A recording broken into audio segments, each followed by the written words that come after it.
Howdy, everyone. Been a long week, hasn't it? And it ain't over yet.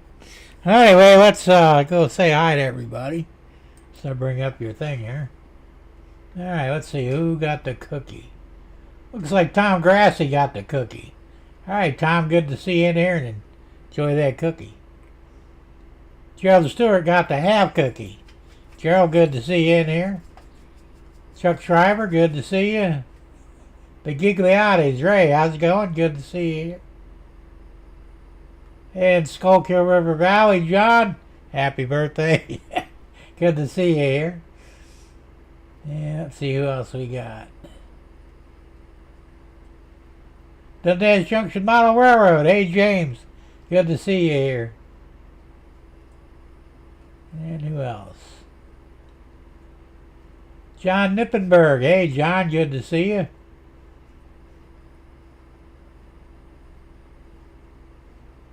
Are you going to miss the live? Oh, alright, well, you can always catch the replay. Let's see who else we got. Derek Alexander. Hey, Derek, good to see you, man. Let's see. Kentucky Spike Man 94. Thomas, good to see you here. And who else we got? Oh, that's everybody. All right. Well, power went out. That was like a week ago. Well, back a few days ago. Jesse in Oklahoma. Hey, Jesse. Good to see you here, man. I'm here in the back row. Okay, that's cool. All right, everybody. So, let me get back in the camera range again. That's the only bad thing about having those things come up on the left like that. Yeah, that's better. Alright, so, hello, Spike, dude. That's funny. How's the add-on? Well, it's getting there. In a little while, I'll show a video to show you what I've been doing the last 3 or 4 days. Certainly not done yet, but it's getting closer. It's just that, you know, there's so much to do. And honestly, that's kicking my ass. So, anyway. Let's see. Thomas says, Jim, I'm doing Lionel HO. It's a 61 original. Damn, I can't keep track of what you're doing half the time there, Thomas. N scale, HO, O scale. Next thing you'll surprise me with G scale. Hard telling. Hey, Ray Central. Hey, Raymond, how's it going? Good to see you here. And yes, you did just get here. So, like I said, I've been busy doing things. Of course, I've also been busy with doctors and other bullshit. It just seems I can't seem to get away from anything, you know? So, I had to go to the dermatologist. I have these stupid skin tags removed. Probably can't see them, but they're there. They drive me nuts. I says, you know. So I thought they were going to go ahead and take them off right then and there. Oh no, we got to get permission from your insurance company. It'll be 2 or 3 weeks. That's fine. Call me when you're ready. Kentucky Spike Man Thomas says, G scale will break the bank at your wallet. Yeah, probably. I imagine isn't much more though than O scale, really. Except that, well, room of course would be a problem. You'd have to actually put that outside. Derek says, hey John, tomorrow is mine. Happy birthday. Oh, is your birthday tomorrow, Derek? Well, happy birthday, man. A day before it happens. And of course, John, every day is his birthday. So. And I already wished him a happy birthday. So anyway, let me get a sip of my soda here.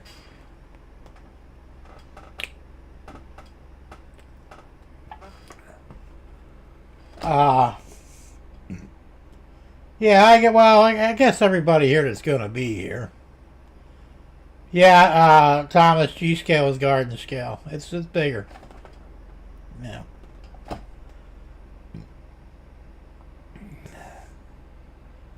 I gotta wait before my birthday comes up. My wife just had her birthday. Hers was on April 22nd. Hey, Dwight, how's it going, man? Curly Express.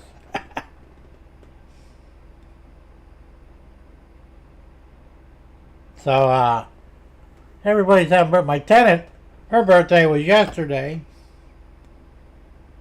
So, everybody's having birthdays lately. I guess that happens, doesn't it?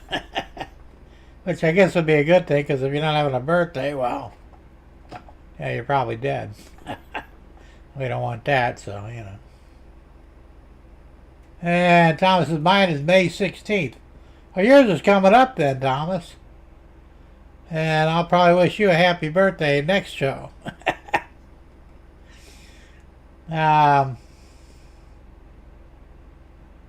So what the hell? Alright, so I guess everybody's here. Thomas says, I'll be 32. I'll trade you. My birthday's not till September, but I'll be 67. Holy shit, I'm getting old. And believe me, I'm realizing getting more and more every day. This little job is kicking my ass, man. It's amazing how much older, as you get older, how much less you can actually do than the physical constraints of your own body. Where's Thomas Grass? He may not be back in yet. He got the cookie, but he might be late getting back. Hey, Ray Bertelson, how's it going, Ray? Good to see you here. My last birthday, I was pushing 29. I was pushing it way down. Yeah, you were. Raymond says, I'm turning 42 next year. Still young. I don't know. It's just, we're all getting older. Some more than others. That's not a big thing, like I said. I guess as long as you're still above the ground, you're doing good. There's Tom Grassy. He's here. So, I'll tell you what, I'm so tired. Well, I mean, not terribly tired, but I'm wore out. And I didn't do much today. I mean, I got up too damn early. I got up at 5 o'clock this morning and realized, what the hell am I doing up so early? I stayed up about a half an hour, went back to sleep, woke up at 10, got breakfast and got out here and figured I better do something. And so, of course, I had to get everything set up for the show, so that took priority. After I got that taken care of, I said, well, maybe I ought to do something, in the new shed. So I did some more electrical work. And it's pathetic, really, because what I'm doing would take an average person like a couple hours. I'm going on day 3 already. It's not good, man. Well, some of you guys are catching up to me. I got 64, 65. I got Tom Grass, I think he's 71 or 70, something like that. Tom, I know you're older than me. So, it is what it is, but, like I said, it's just not making life any easier, man. And my poor wife, she's just, every day she gets a little older, and she's like, I don't want to go old, well, the alternative, of course, is dying. That's not good, so, it's a blessing being old in a way. It's also a curse. But, better to be old. Tom Gray says, I'll be 71 in December. Alright, so you're a little bit older than me. He said, I'll be 67 in September. No, I'm not 80 yet, not even close, man. I still got a long ways to go before I hit 80. Ray says, I retired 12 years ago and still wake up at 4 a.m. Drives me. Yeah, well, old habits are hard to, hard to die, I guess. It's okay, Jim, to try to catch up to you as long as we don't pass you. That's true. If you pass me, that's not good for me, is it? Dwight says, I'm turning 45 this year. Dwight, you're young. I thought you were a little older than that, man. Or are you bullshitting us? That's pretty cool, though, man. 45 is pretty young. Dwight says, are you retired or disabled, Ray? Well, we're all disabled a little bit. Live free or die hard. There you go. Ah, well. I don't want to die hard either, but, I'd like to live a little bit longer. And I tell you, if I can make it to 80 or even 90, I'll be happy, Then I'll figure I lived my life, but... Because 91 is the magic number in my family. Whether I'll see 91 or not is, iffy. But, I still figure I'm still pretty young in the big scheme of things at 66, so... But I gotta quit working so hard, man. I'm really pushing myself. Which is good in some ways and then not, Welcome to the crip world. Yeah. We're all crippled, it seems like. Dwight says, I will be 70 this year and I'm scared to death. Alright, so you weren't 45 then. 70's not bad. It's still young, kinda, Like you said, depending upon your family lineage, who lasted the longest in your family? Your dad, your mom, brothers, sisters, cousins, anything like that? That'll give you an idea how long you live as a rule. Hey, Rick's Trains. Rick, how's it going? I'll be 59 this year. Well, you're getting there, but you still got a ways to go yet.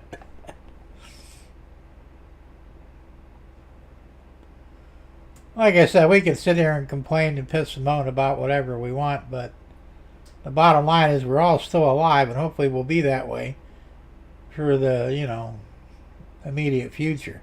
Hopefully. Of course, I don't know if the world's ready for us or not. Dwight's 25th anniversary of being 45. There you go. Yeah, well, there's no point in lying about age. Not for men, anyway. Women do that shit. Us men, we got too much class for that shit. Dwight, train the mice to feed you tuna. There you go. Well, like I said, we're all getting by, I guess. We're still kicking. Just not as fast or not as hard. It's something, right?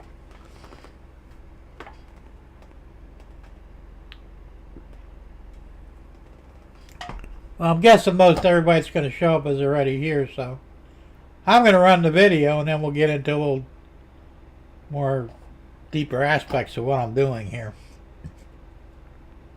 It's a 10-minute video. We are just old farts playing trains. Yeah, probably. Alright guys, this is a 10-minute video. Check it out. This is what I've been doing basically since Sunday. I did get the dates fucked up on Cinco de Mayo. Cinco de Mayo was actually Tuesday. For some reason I said it was Monday, but it wasn't. So anyway, that aside, here's the video. Check it out. Alright, it's Sunday. 7 o'clock in the afternoon. I had power out most of the day. So it really cramped everything getting done. But even with that, I was able to get some wiring in. See some of it going along there. That box is in. Those two boxes are in. That box is in.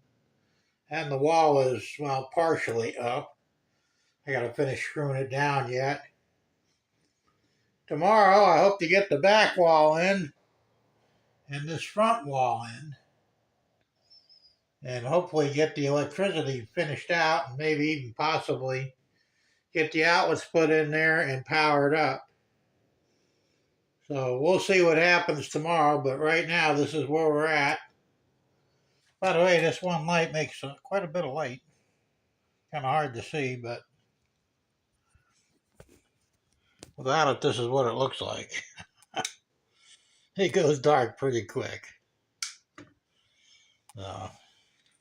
Imagine what 4 of these will do up on the ceiling.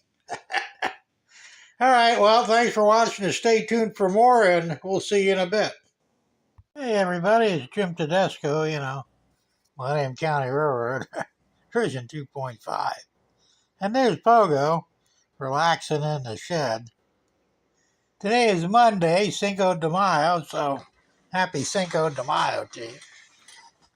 I had a doctor's appointment today, so I got back here pretty late, but I did a little bit, not much. And here's where we're at in the shed.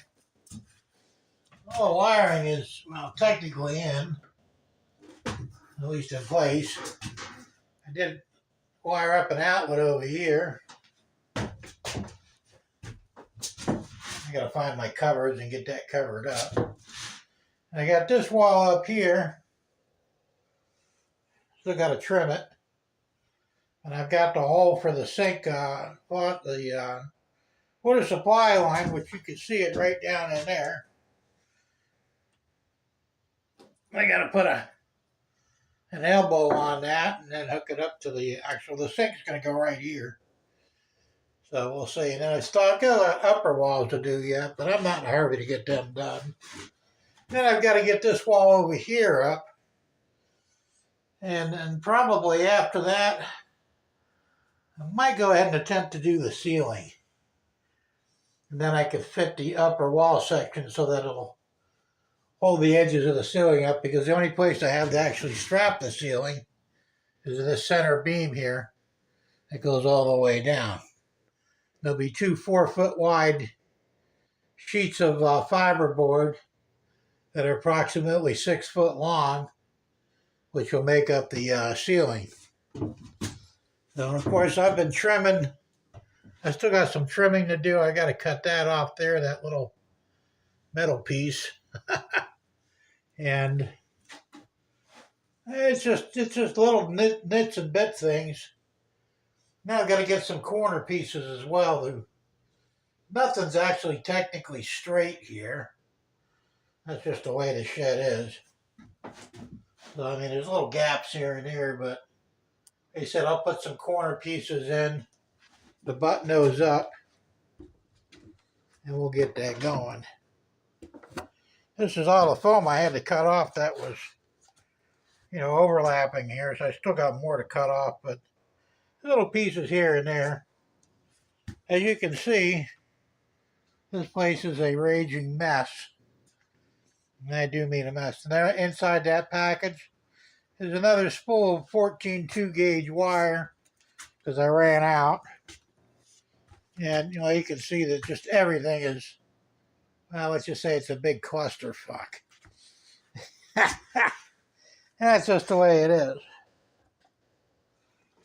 So, anyway,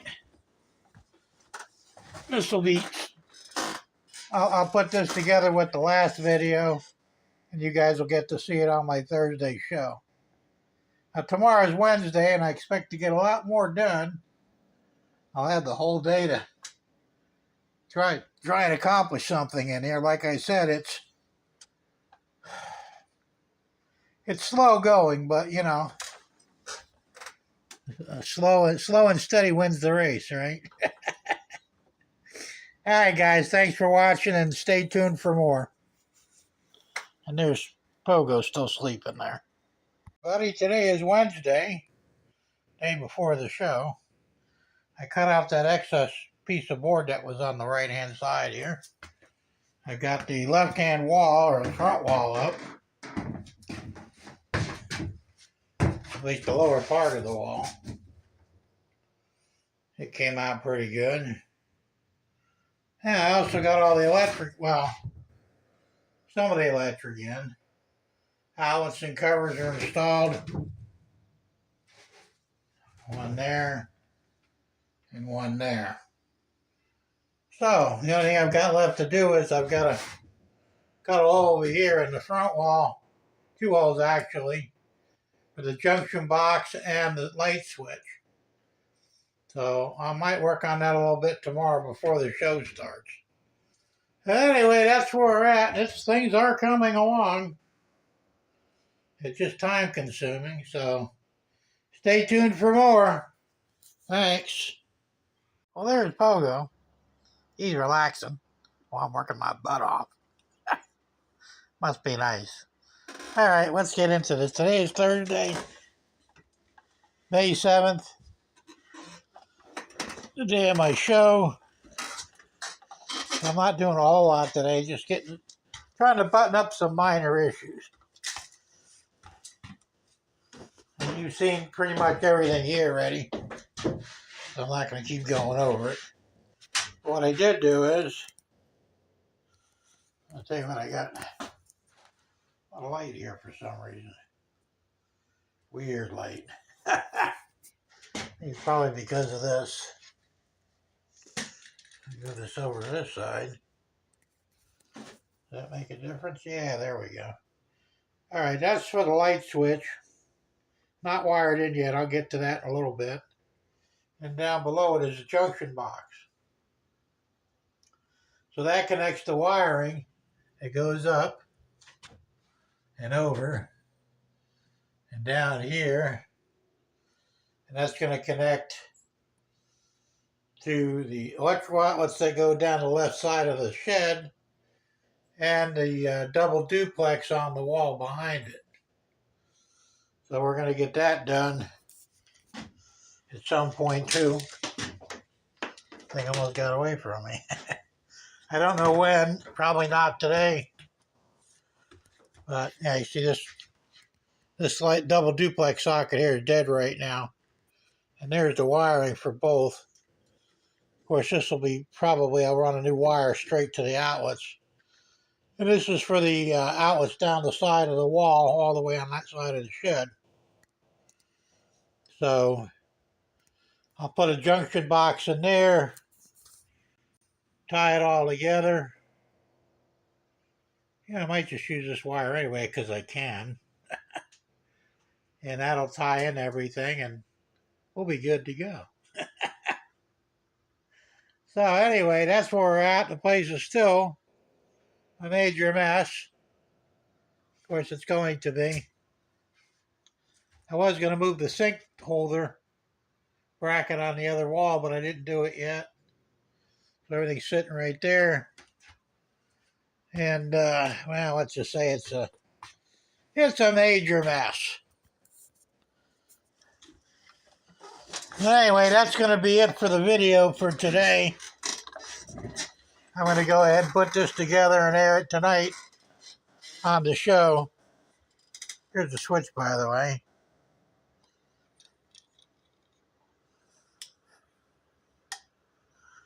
That'll be going in there. And anyway, we'll see you tonight at 6 o'clock Eastern Standard Time, Shortline Thursday.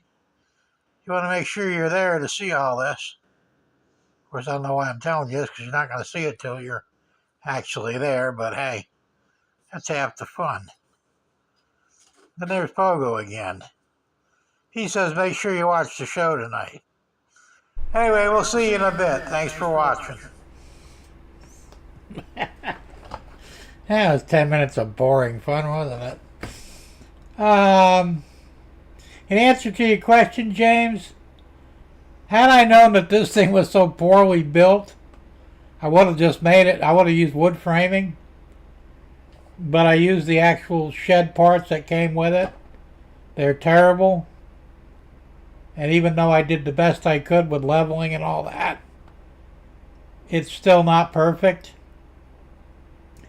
If I'd have just made wood walls, studded walls, it would have been perfect, but would have probably been cheaper too. But, it is what it is.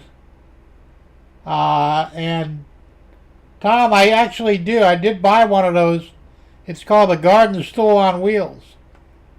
Got one for 65 bucks. You see one of my earlier videos.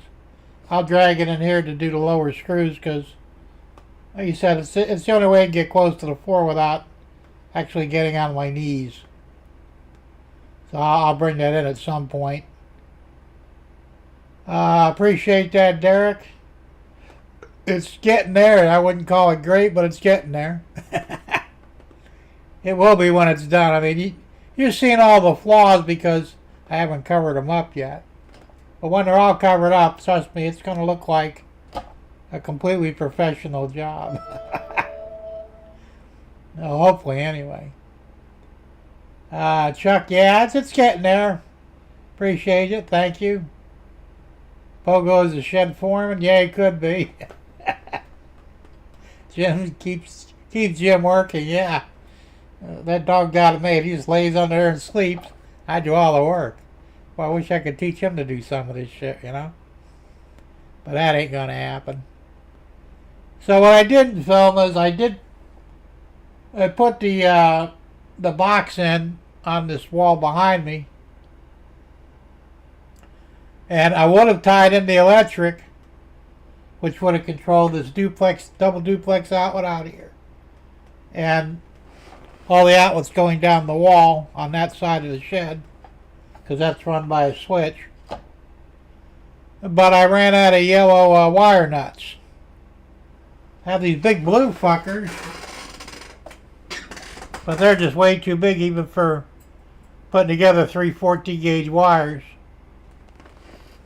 So, and I didn't have anything any smaller either. So tomorrow I'll run to the hardware store down the road and pick up some yellow wire nuts and I can get that buttoned up. So, you know. Thomas says, Jim, did you see the Lionel HO layout that someone has? Probably not. James says, I will ignore all the mistakes. Ugly stuff. Yeah, there you go. Well, I mean, like I said, it's looking back at it, I wish I'd have built the whole damn thing out of wood. It would have came out 100% better. I think ultimately it would have been a lot stronger. Now I'm going to strap the roof down, you know, to the platform, which is already anchored to the ground. Because I don't trust that roof. I think if you got some high hurricane force winds, it'd tear it right off. Just the way it's built. It's not designed for really high winds, so I will fix that with straps, and the rest of it's anchored down pretty good, so I'm not worried about it. Jesse says if it works, it works. Oh, that's true. Tom says, Jim, what's the plans for the seams and inside corners? Well, the seams between the upper and lower walls I'm not worried about. They really won't be noticeable. The corners, I figure I'll get corner pieces, either angled inside corners, and glue them to that. And I don't think there's no need to nail them or screw them, or even 2x2s, and just put them in there so it'll hide, you know, the seams.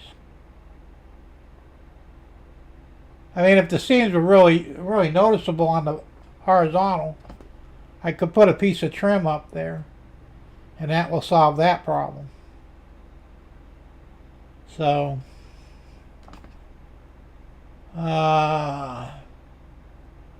James suggests you when you were doing electrical work, there is one way.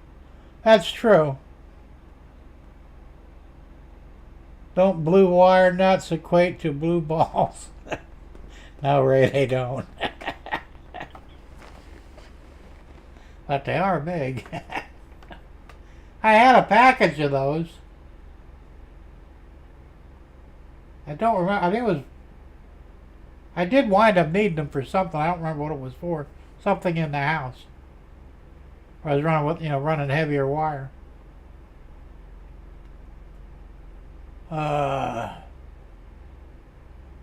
Kentucky, Thomas. Yeah, as soon as that shed is finished, then it'll be Millennium County Railroad 3.0. But not till it's done. That could be at least another month, possibly 2. Because you got all the little bullshit, things that need to tidy it up. Get benches in there and, just getting everything set up. And I've got a bunch of, they're paint racks for the apple barrel paints. I had the long ones that were singles. I found a nicer one that's a row of 4, and the whole thing sits, hangs on the wall, and I have to print them up. So I'm thinking I could print up maybe 4 of them. I did order more filament, by the way. It won't be here till the 22nd of May. I got it from Amazon, and they're refills. I got 4 spools for $42.99. With free shipping, of course. So I have the spools, so it solves a whole bunch of things. And I'll probably go through all 4 of them real quick, because I got a lot of printing to do. But like I said, there's a lot of little things that have to be done. I have to get the sink in there yet, so I gotta take the bracket off the wall behind me, switch it over to the other side, and I put a 2x4 bracing in there so it's strong and actually attached to the wood shed, so you won't be able to move it. And I've got to put a 90-degree elbow on the supply line and then tie it into the supply line with the valve on it. That's already attached to the sink. No, it's actually fiberboard, Ray. I wanted to use drywall, but it's very expensive. I mean, it got ridiculous. I think Home Depot, they wanted I think it was $26 for a 4x8 sheet, and I'm thinking, that's fucking nuts. Last time I bought that stuff, it was like $6 a sheet. Hell, even the fiberboard was $14 a sheet. Everything's getting outrageously priced, man. It's making it tough for everybody. So, Thomas wants to know, Jim, is there such a thing as... Well, probably for a metal printer. I'm not familiar with them. I know they make them. But for a conventional 3D printer, no. They've got the synthetic wood and PLA and PETG and ABS and other assorted chemical compositions, but they don't make a metal, because you can't melt the metal filament. Now, the 3D metal printers, I believe they're aluminum, basically. You're not actually, I don't think you're printing steel with them, because you would have to get, like, the molten steel would be like, what, 5,000 degrees? You ain't gonna do that in your house.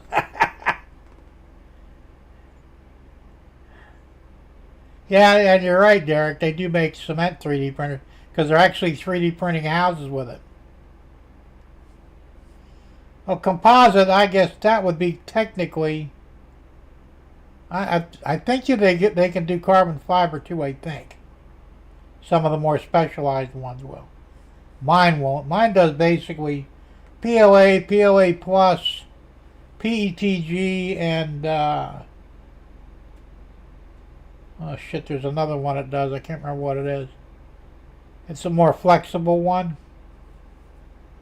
But that's really about all mine will handle. So, but Derek's right. I mean, they got some ridiculously expensive machines out there that do metal, do concrete. I was watching a video not that long ago where they were 3D printed an actual house. And Tom Grass's metal 3D printers are $900 and up. Some $3,000 to $4,000. Yeah, I have no doubt. I don't know if they use nylon or not, Thomas. They said really all I use is PLA and PLA Plus. I'm not really interested in anything else. I didn't have very good luck with that PETG, so I probably will never use it again. So, yeah, I got to get the 3D printer set up soon. Well, as soon as I get most of it finished in there. The ceiling's going to be the toughest part. I'm going to have to use what Tom Grasha calls a dead man. We always call it a T-bar, but dead man sounds cooler, doesn't it? And that's what it is. It's 2x4 vertically and a small section of 2x4 on top flat, and you wedge it between the floor and the ceiling. Because right now, as I explained in the video, my only real tack point is the center beam that goes down the center of the shed. And what will happen is the side walls, after the ceiling's up, they'll be underneath the ceiling, and that's what will hold up each end. Because there's really no other way to, pin them up there.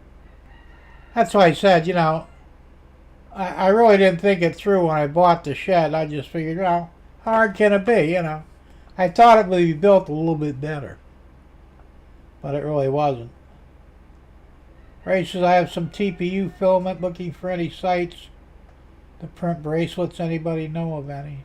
Oh, the TPU is the flexible stuff, isn't it? You can try printables. They got a lot of stuff on there, I think, including jewelry.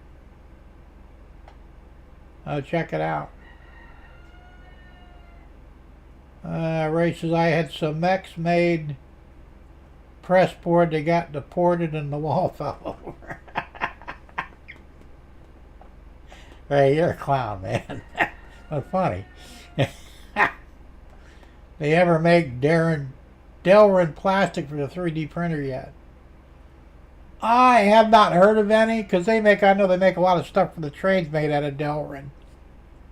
But I haven't seen anything filament-wise that actually called that. There might be something close to it, under a different name. I would look for an easier material to install on the ceiling, not drywall. Well, I'm not using drywall, I'm using the fiberboard. It's flexible, it's light. And the only thing it really has to hold up is a couple of lights, so. And these lights are so lightweight, if this weighs a quarter pound, that'd be a lot.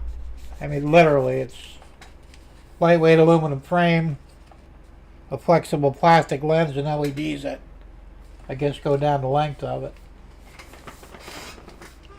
I bought a pack of 6 because that's the only way they come, but I don't think I'm going to use but maybe 4. And I haven't heard of Bakelite filament either. And I don't think they would, because Bakelite's a very tough plastic. And it would be hard to melt, I think. Tom says, Jim, now that you have the A1, you should be able to use PETG, TPU, and ABS filaments. Joe, you already use it on yours? I know it'll take PETG and TPU, but I could have sworn they said it wasn't really good for ABS. I may be wrong on that, so. James, maybe a drop ceiling. Well, if it doesn't stay up there, it'll be a drop ceiling. Chuck says, Jim, if you know somebody with an Inside Track membership at Harbor Freight, you can save $25 until Sunday. $134.99 that workbench you need to. Oh, it's on sale. Oh, if you're an Inside Track member, say I'm not, and I don't know anybody that is. Because normally it's $159.99.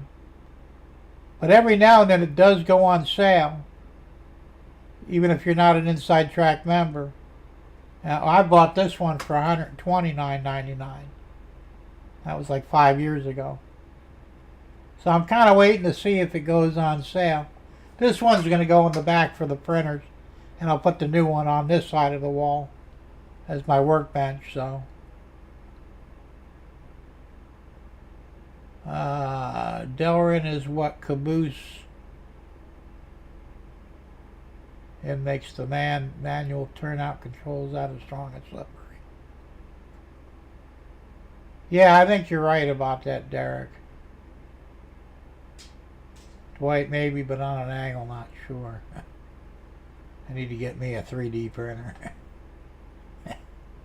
Yeah, you probably should, Tom. You should have fun with it. The learning curve's not that hard on it. And once you get the feel for it, figure out what you're doing, it's actually fairly easy to work.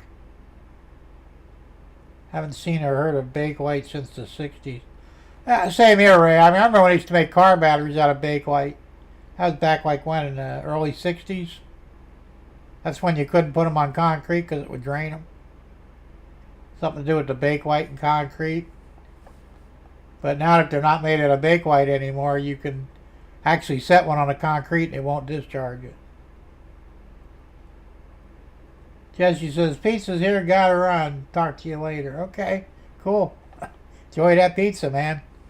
I had pizza the other day. Deb says, let's get a pizza. Didn't have to ask me twice. James says, Bakelite is made with his best. It might be. I have no idea. All I know is it was a real hard, brittle plastic. It seemed anyway, and, you know, wasn't hard to fuck it up. I mean, you could break it easy. And like you said, they used to make batteries out of it, but that was a long time ago.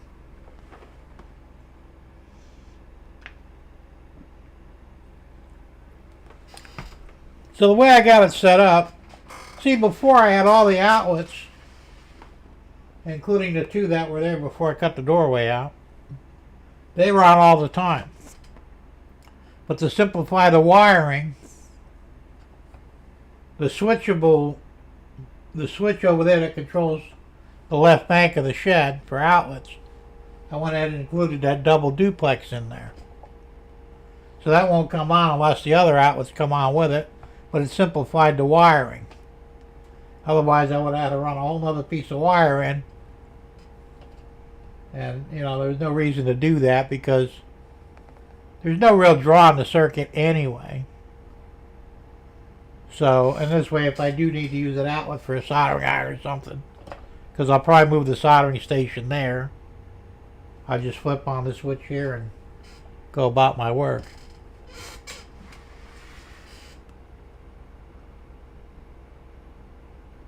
I made plenty of drop ceilings in my younger days.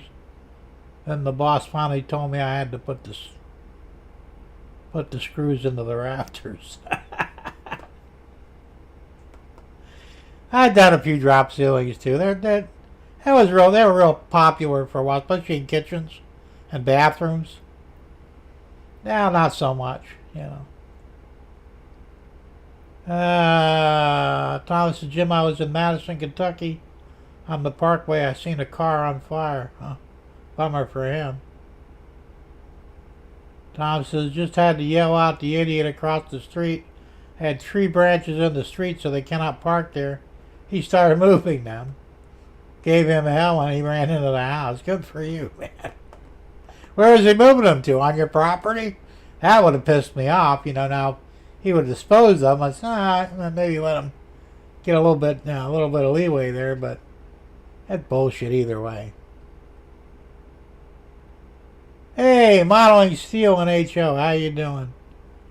Good evening, everybody in the chat. Hello, Jim. Oh, hey, Modeling. You came a little late. You missed the video, but you can catch it on the replay.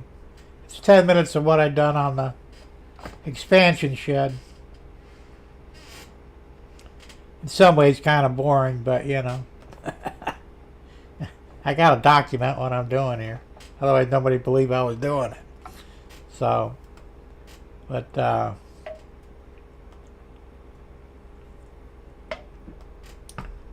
that's that. Chuck says, Tom, you're gonna have cops in front of your house again. Probably not. The hole looks better. Yeah, it does. I still gotta finish it out.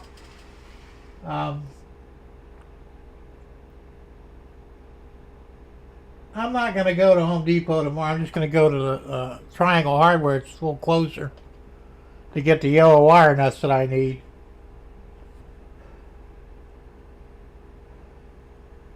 I know a sneeze is coming. Now, sometime later in the week, I'll probably go back to Home Depot. I got to get the 1x6s to trim that out, and the outside trim for the doorway. I'll get that straightened out.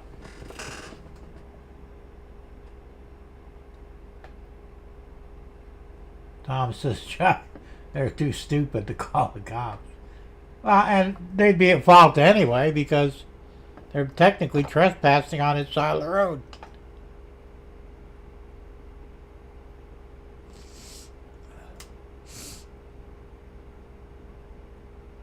Anybody pick up any cool freight cars lately? No, unfortunately, I haven't bought anything because I've been busy with this expansion. Oh, thank you, Derek. So, hopefully once I get all this done, I can get back in the routine, get back in the layout, start cleaning stuff up, getting it operational. Because right now, I said trains are not running. Mostly because of the mess, but I've still got some minor track repairs to do to get them going again. But it wouldn't make sense to even fool with it right now. So once I get this mess cleaned up, I overbought the fiber. I bought 10 sheets. As near as I can tell, I'm going to need, well, not quite enough to cut them down, but 2 sheets for the ceiling. 1 sheet for the side wall and this side wall. And probably, maybe 1 or 2 sheets for the front and rear walls because of the angle upward. So, I still got like 8 sheets left. Or something to that, I don't know, 6 sheets left. I have a feeling I'm going to have extra. I'm taking whatever I bought extra back and get my money back, you know, $15 a sheet. Jim, you have a HO Santa Fe GP9 head. You know, that's cool. Thank you, Thomas. Appreciate that. Thomas says, Jim, did you get the drawbridge working? Oh, you mean the drop arm? Yeah, basically it's ready to rock and roll. I've got power to it, and the track's laid down. I got a small section that's got to go behind where it goes up, and then a small section over there where I separated it for the short line, and I still got to lay in the short line yet too, which I've got this side done, but I got to put it on the back wall and on the side. So there's a fair amount of work to be doing this and that.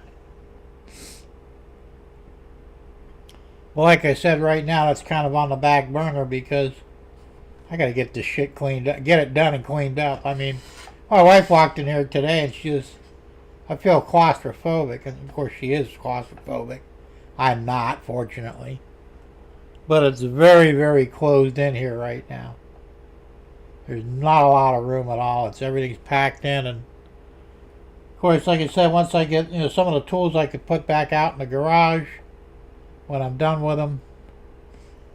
Like I've got that one piece I've got to still cut out with the Sawzall up top, that small piece of metal. Cut that out, then I'm done with the Sawzall.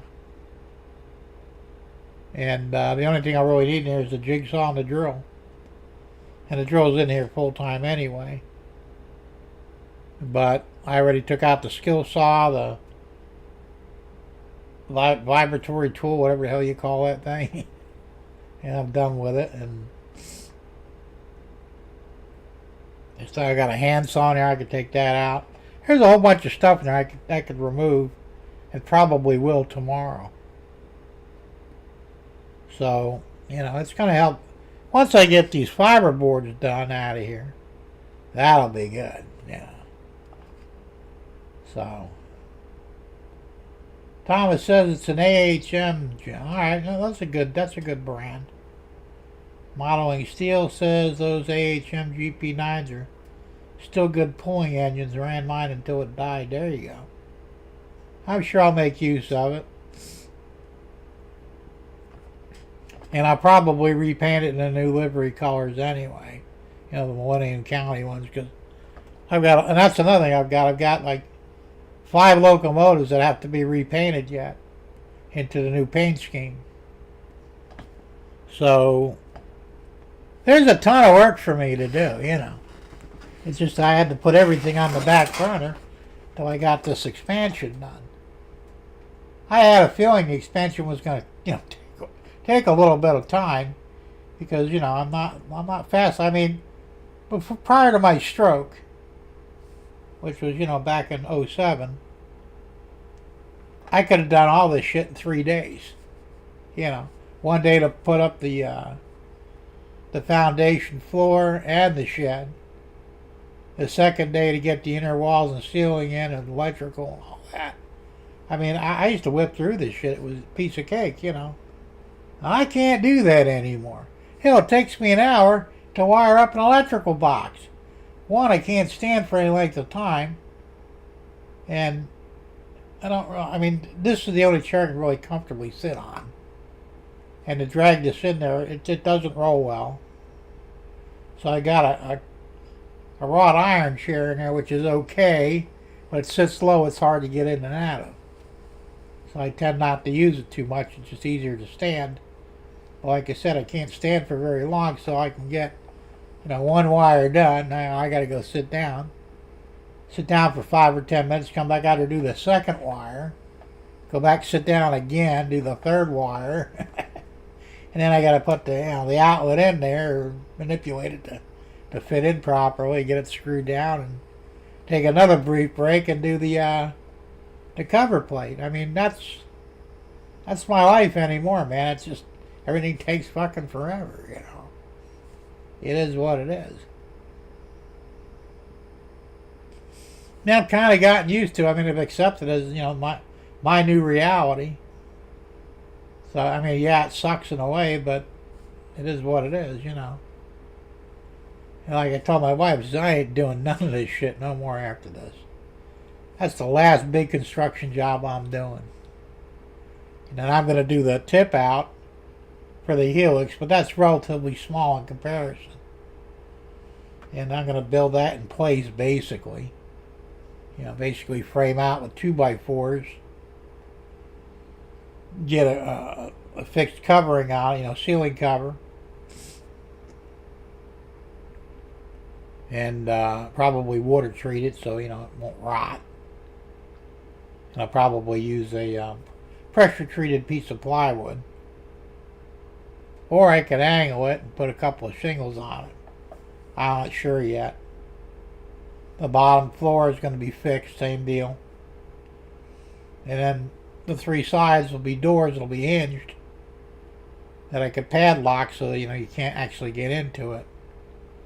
And the only opening in here is going to be 2 small, tunnel openings to get to the helix, but I got to have access to the helix itself, so we'll see. It should be fine, But that's the extent of what I want to do. I also bought a fucking air conditioner for the living room in my house. I got one of those U-shaped ones. It sits in the window, but it's actually got a U-shape between the inside and outside part, and you can close the window down, and it only leaves a gap like that, and then you fill that in with foam. And I get $500 for it because it's just getting too damn hot in the living room.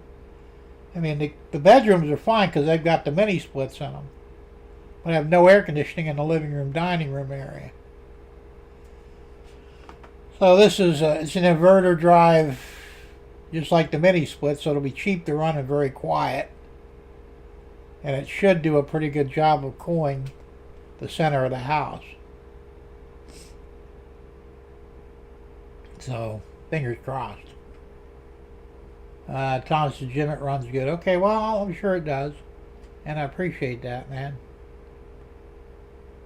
Hey, Scott, Waycross Train Spotter. How you doing, Scott?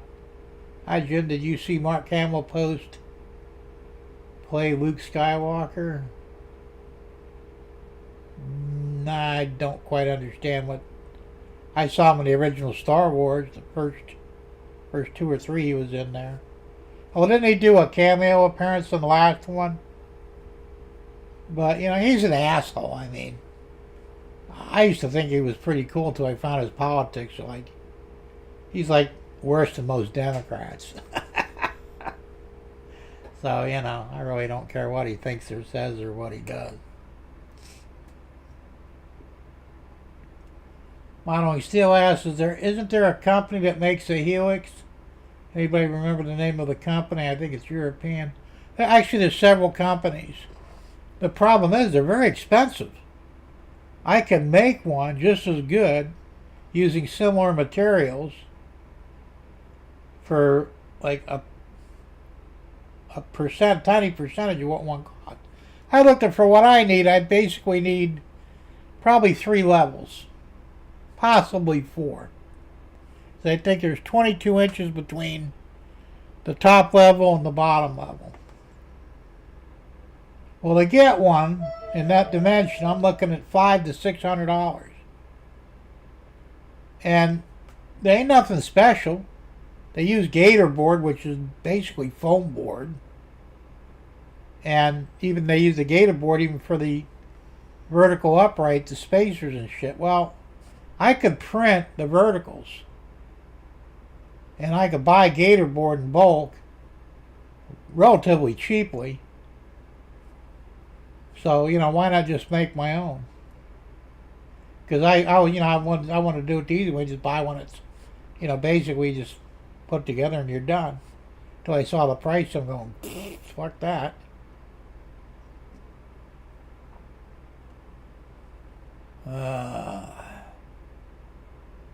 Well, you could use metal and plywood, but the plywood is not the best material to use. The gator board is basically it's like a 1/4 inch thick or 1/8 inch thick. I can't remember they're 5/16. It's about yay thick, and it's foam board. It's pretty rigid. It's lightweight, and Tom Grassi gave me a piece from his because he purchased his from a company. It must have cost him a fortune because he's got 14 or 16 levels. But he gave me a piece of it and one of the vertical separators. So I says, well, I could easily print the vertical separators. I just, measure out what I got and I could design it very easily. I'll print those and they'll be, PLA. They'll be actually better than the gator board ones that they sell. Like I said, I could buy half sheets of gator board. I've got the PC gave me as a template. I just cut them out according to the template, glue them together, and boom, I've got a helix. So, well, that's true. Sparky did buy. He built his not once but twice, because the first one he did was round and he didn't like it, so the second one he built was more oval. He said it worked better, but it took him a while to do it, and I'm sure it wasn't cheap, because he used plywood. And at the price of plywood right now, it ain't happening.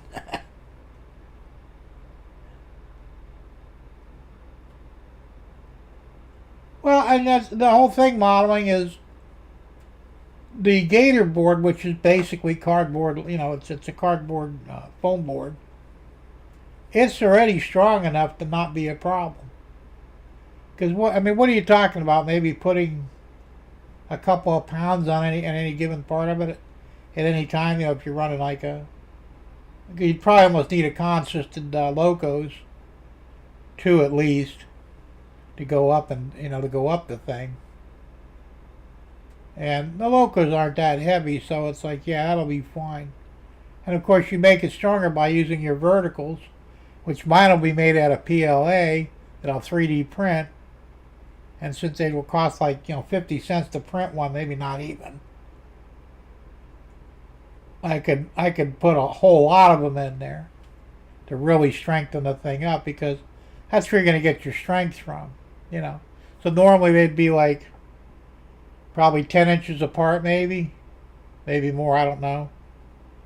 Well, I could put them 5 inches apart, the vertical uprights, So I'm not worried about that. I think it'll be fine.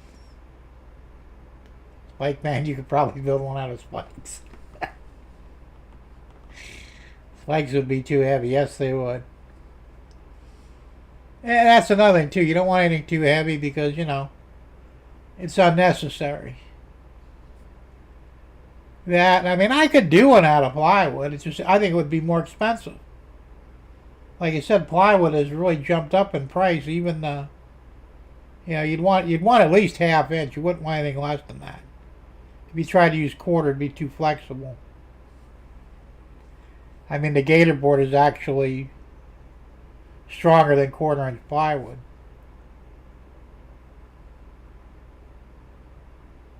Why not use the corrugated plastic board, make a template of your curve out of paper, trace pattern on CPB? Well, that's what the gator board is, basically. Well, I don't know if it's really corrugated, but it's more of a foam board. But I think it has open cell foam in it to give it rigidity. Like I said, it's not that expensive, so. And I wouldn't want to use, and a lot of guys use the all thread. All thread's a pain in the ass. Yes, you can get finer adjustments out of it. But the plastic vertical uprights that I'll be making, they'll be just as accurate and won't have to fool around with it. I mean, if you had, well, of course, like I said, I want to get up maybe 3, possibly 4 levels. That's a lot of screwing to do to get it right, you know, so it's like, screw that. CPB way tougher than the foam board. I don't know, I'll look into it, modeling. Like I said, I haven't really looked, you know, because the stuff I got, well, I want to go get a piece of it. I'll show you guys what Tom Grassi gave me. I get my fat ass out of the chair. Oh, I've been sitting too long, probably. What can I do with that piece?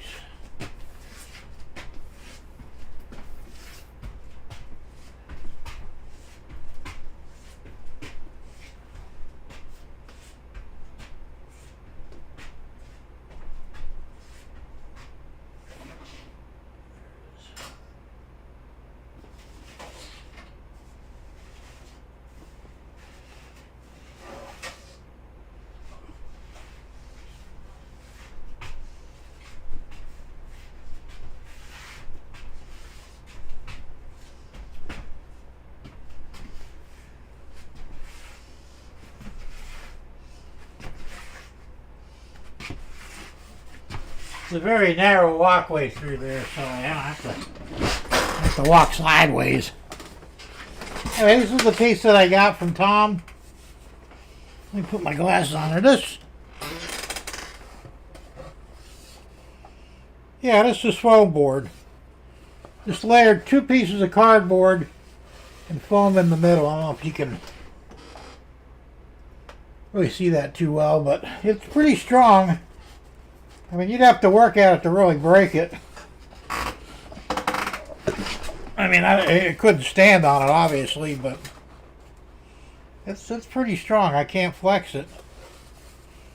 Like I said, I could buy this stuff either in half sheets or full sheets. Half sheets are cheaper to ship. So, and I don't know how many I need. This is probably, I think you might need 4 of these to make a half circle. So you need 8 of them to make a complete circle. 8, 16, 24, 32. I'd probably need 32 pieces of this stuff. But this makes the perfect template to do the cutout with. So, you know, like I said, they make the same material for the uprights, you know, to hook it into. I could print those out of PLA, which is going to be way, way stronger than the foam board will be. So, everything is sky. Well, it's not just that, Thomas. It's everything. You know, I mean, they're conveniently blaming on everything on this fucking war. And it's not even really a war. I mean, yeah, we're kicking Iran's ass, but we're not even really, you know, flexing our muscles that much because they weren't shit to begin with. They thought they were. until they actually had to deal with a real country. and, and fortunately, Trump doesn't fuck around. You know, when he says we're going to bomb the shit out of you, he bombs the shit out of them. And that was the problem before, you know, when Obama fucked with them and past presidents, even Clinton, and they pussyfooted around, threw a missile here and there. And, you know, Iran didn't take them seriously. Trump went in there, balls to the wall, destroyed their Navy right off the bat, destroyed their Air Force right off the bat. You know, so, I mean, they're screwed. The only thing they got left are the fast boats, and they're even thinking twice now. They get an attack formation, and our Navy says, look, either back off or die. And last minute they back off because, you know, they know they're screwed. So, which war? Check out the U.S. Tech Clock today. Glorious day on the battlefield. Yeah, that's true. What's the strongest filament? Well, technically it'd be ABS, as far as I know. Either that or PETG, but I would probably say ABS, because I've had ABS before, and that shit's pretty tough. The PETG is pretty tough too, but I think the ABS might be tougher. Looks like it would sag over time. Put it on 2 pieces of wood like a sawhorse and put a little weight. Yeah, that's a good idea, Derek. I don't think it will, though, because you're not going to have that much weight on it. I mean, you know, you take these AB 1, 2, 3 blocks, for example. I have the solid ones. Most guys get them with the holes in them. These things probably weigh about 2 pounds each. I got 2 of them. I should probably set that up on a platform and put 2 in the middle and see what happens. But these are a lot heavier than a locomotive. So, you know. Am I getting abs? No, I'm not going to get any abs. Those days are long behind me. I'm not losing any weight either. My diabetes has gone down, which is a good thing.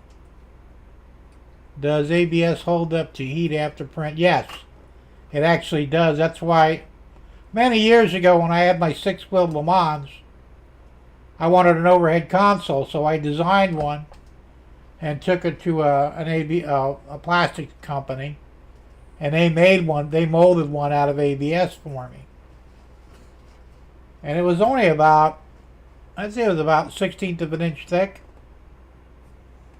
Even in 160-degree heat inside the car with the windows up during the summer, didn't warp or flex or anything. It was just as strong as anything else you would find in the car. So, I mean, I think you'd have to literally set it on fire to really hurt it. Yeah, it's the same stuff, Thomas. It's ABS.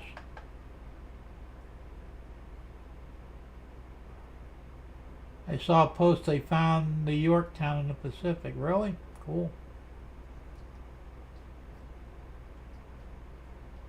I think he meant ABS plastic, not if you were going to have abs. Oh, okay, abs.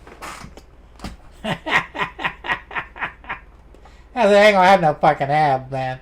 I still got the gut and I can't get rid of it. It just won't go away. I'm not gaining any weight, but I ain't losing any either, damn it. You know.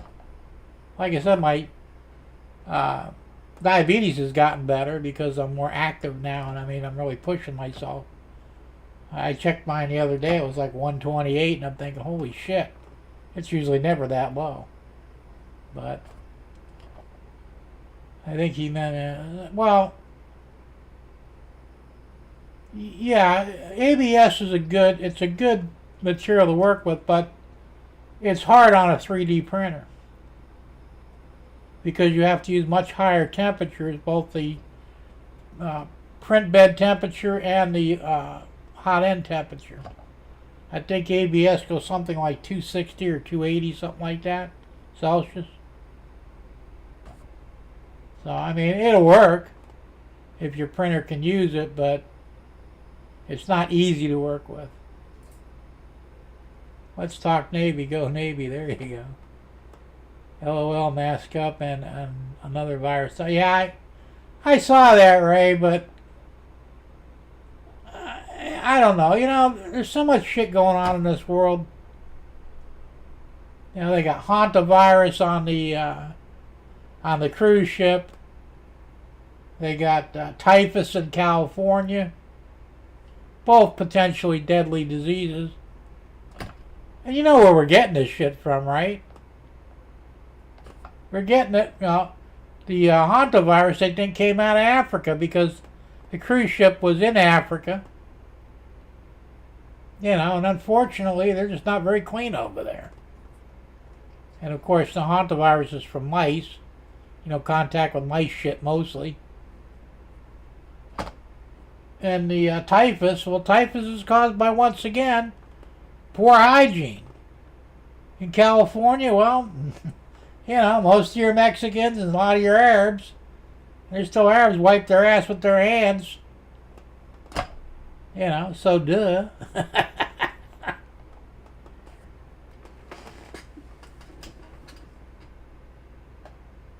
No James trains only, just like you say. There you go. Derek, okay, no train, no Navy, just trains. Okay. Yep, already fair porn for the masses of NPCs. Well, if there is a vaccine, don't take it because it'll kill you. You know. The best thing to do is stay away from big crowds. You know. Use common sense. You know, instead of going to the concert with 50,000 people, stay home. You know, turn on your radio or buy the DVD or whatever. And that's what I do. I you know, I stay away from a lot of this stuff. And my wife's starting to rethink her, you know, because she's like, I got to be out and about. I got to be around people. You're going to get sick. You're going to die. You know. I mean, probably not, but it's good, you know. I've been wearing a latex glove at the gas pump, but you don't know who used it last. Well, I haven't gotten that bad yet, but I said I'm not too worried about germs. I really never worried about it, you know, because my entire life has been handling stuff, you know. I mean, I didn't wipe my ass with my hands, so, I mean, to me that would have been a problem. Leprosy is worse. Yeah, well, and they have leprosy in California. And the leprosy is still a problem in Mexico. It's curable, but apparently not in Mexico. So, the bottom line is, you know, like you said, don't give in to the fear. But be smart, too. You know, don't go places where you're going to be exposed to that. So there's people out there. I saw a fucking video the other day. It's a YouTube short. This FedEx driver, UPS driver, I don't remember what he was. Or no, it was not UPS. It was, damn it. Amazon. It was an Amazon driver. And he licked the package after he dropped it off. They fired him, and of course, the people that received the package, it got caught on a Ring camera. And, you know, I don't know, I mean, he might have had something that, why would you do that, you know? Unless he had a cardboard fetish or something, but, you know, I mean, you just gotta keep your eyes open, be aware of your surroundings, and look out for people like that, because there are people out there that carry bad diseases that don't mind spreading them around. Trains, Jim, running trains yet? No, not yet. I was talking earlier, I says, you know, I gotta get everything cleaned up for one. And, you know, I still got 2 sections of track that need to be repaired. No, you have a toilet that's, yeah, I do. It's called a bidet. It helps for cleanliness. So, and it's easier. And it is very hygienic. Vax zombies, yeah, right. Well, I don't trust vaccines. You know, I said I went to see the dermatologist. He says, you know, have you had your flu shot? I said, no, I don't do vaccines. She said, okay. She said, you don't do none of them? I said, not a one. You know. And most of the doctors are okay with that shit, you know. Yeah. That was another one, Tom. And there was a guy that took a shit out in the road. It was, what do they call it? A cul-de-sac. He parked his truck. He got out on the passenger side, opened the door, took a dump right on the fucking road, and then took off. And he got caught on a ring camera, too. Hey, what the fuck is wrong with these people, you know? I mean, you know, if you got to go that bad, well, maybe, I don't know, but, you know, I would never do that, you know. I mean, I'll take a leak here and there in places where there's some form of privacy, especially if there isn't a bathroom anywhere, like, you know, within 10 miles. But, come on.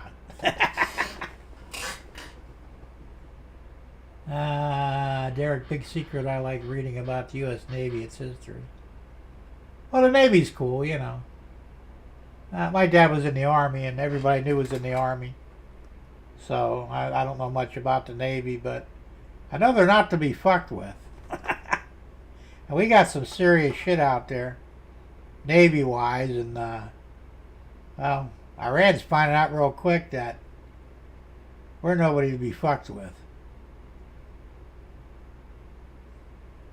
Derek says dedicated employees, they didn't even stop to go to the bathroom. Yeah, right? James says, Derek, my uncle was a chief in World War II, minesweeper, North Atlantic. That's a tough job, man. A dangerous one, too. Well, that's what they're doing out in the Strait of Hormuz right now. They're clearing mines and shit because the Iranians and crazy bastards mine half the waters out there, you know. It's nuts. 5-inch guns, yep. My father was in the Navy. Oh, that's cool. Modeling and steel. And don't fuck with the boats. Absolutely, man. That's what I said. They really don't screw around, you know. I was watching a YouTube video yesterday. Guess it was fairly new. They had three fast boats in Iran were trying to converge on one of our destroyers. They were 5 miles out. Of course, we knew about them, you know. And, you know, they watched them. They launched a helicopter so they get it above, you know, high level sight and all that stuff. And when they got within 2.5 miles, you know, they broadcast on all the channels, listen, you guys, you're endangering your lives out here. It's very unsafe. Turn back now or be destroyed. And they just kept coming until they got, I think, within a mile. And they were getting ready to fire on them. And they decided, fuck this. And they turned around and got the hell out of Dodge, you know. I mean, I was kind of hoping they'd blow them out of the water, but, you know, they didn't.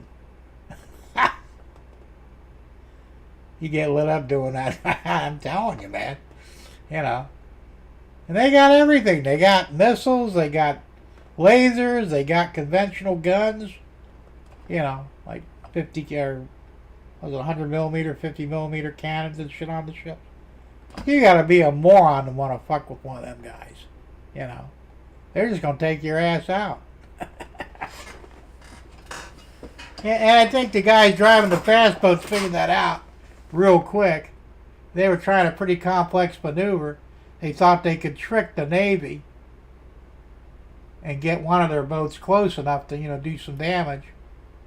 But the Navy said, no, we're watching all three of the boats. You know, they think we're just watching the lead boat. But the deal is we're watching all three of them, you know. Still no trains yet. Yeah, no, not yet, James. Soon, hopefully, maybe conservatively, maybe the end of the month. Possibly. I hope to have this room done by then, because, yeah, well, we got, you know, I think it was June 1st, is it, or June 30th? Sometime in June, hurricane season starts.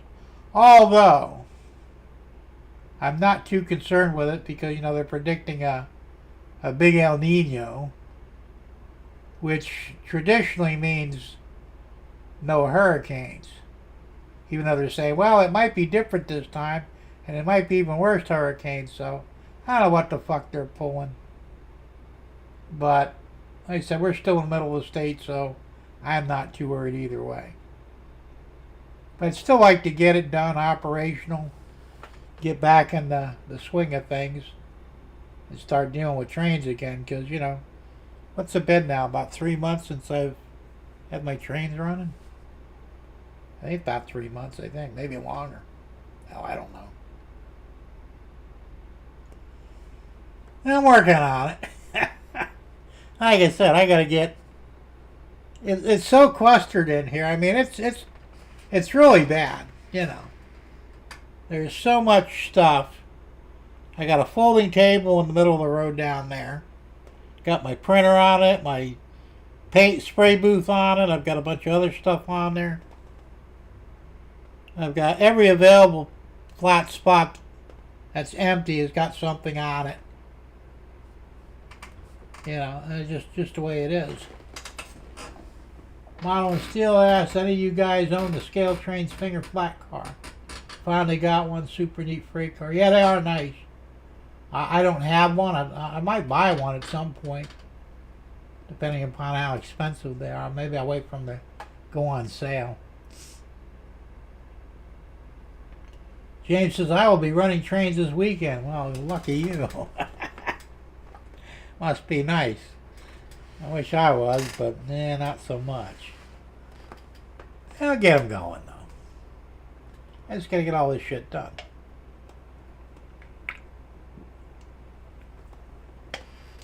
Right now, I'm doing a lot of planning in my head. Because I'm getting close to the point where I'll have the walls and ceiling up in there. And like I said, I'll start printing the paint racks. Figuring out where I want to put them. Where I want to put... Well, I think the paint booth is going to go on the back wall. It's better to deflect the paint fumes out there anyway, if there are any. The printers will be, like I said, on this bench, so... Right now I've got one filament printer and 2 resin printers. So I'll get all 3 of those set up. And let's see what else. I gotta figure out where I'm gonna put all these storage bins at. Cause I said I told you about them. I got them underneath the benches, underneath the layout. There's 3 drawer plastic container thingies. And there's not a lot of room in there. I mean, it sounds like a lot, but 8x6 is not very big. So I'm thinking I could stack maybe... If I do it on this wall next to the sink, I think I can stack 4 of them. Maybe 2 rows. Not sure yet. Because I'd like to get everything out of here and make this real nice and pristine and clean and organized. So, we'll see. I think I might have to wait until I get the bench in there and see what kind of room is left over. And how much room I'm actually going to have, you know. So we'll see. Toss them. Yeah, well, problem is I need them though. I mean, they're full. There's no empty drawers here, you know. I've got a lot of stuff. I mean, I'm probably going to go through a lot of it, and there's probably some things I can toss, you know. Or at least organize. Plus, like I said, I want to bring I've got a benchtop drill press in the garage. I want to put that in there because I could utilize that. So I might have to either... And that's another thing. I might take or buy a cheap bench. They got the metal benches at Harbor Freight for $119. I got 2 of them in my garage. I can't really let go of either one of them, but I'll pick up another one and maybe put it up against the back wall. You know, and I don't know. Like I said, and those have 2 drawers on them. James says, I'm purging stuff I don't need. I probably need to do the same thing, James. I got so much shit here, you know. And I shouldn't. I mean, like, I got one drawer. I've got flocking, probably 4 or 5 big bottles of flocking, some ballast. I got 2 bottles of ballast. That's just in one drawer. I've got 2 drawers that have actually rail cars in them. Some need to be repaired, some are ready to rock and roll. Once I get everything situated up top, I'll probably put them up there in the yard. That could free up 2 drawers. I got a lot of electrical shit too. Plus I have my laser engraver in one drawer. I'd like to bring that out and mount it up on the bench so I'll have use to it, you know, because right now it's more of a pain in the ass to drag it out, hook it up, and, you know, and use it, where if it were out in the open, I'd probably use more of it, you know, because I could do, like I said, name tags and all kinds of shit with it. I have lots of hardware I don't use anymore. Yeah, I probably do too, and that's probably one of the things I should get rid of some of it. Modern with Steel says I need one of those Otter Valley drill pipe, flat cars with drill pipe. There you go, that's cool. And like I said, down the road I want to get more rail cars anyway, because I'm always looking for different stuff, you know. New or used doesn't matter. But I think right now I've got like 150, at least 150 pieces of rolling stock.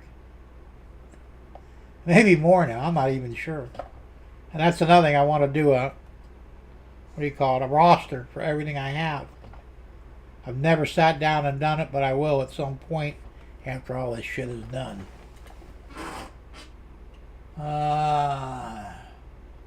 Derek, I put a tool to use that I got from grade 12 work experience program I was in.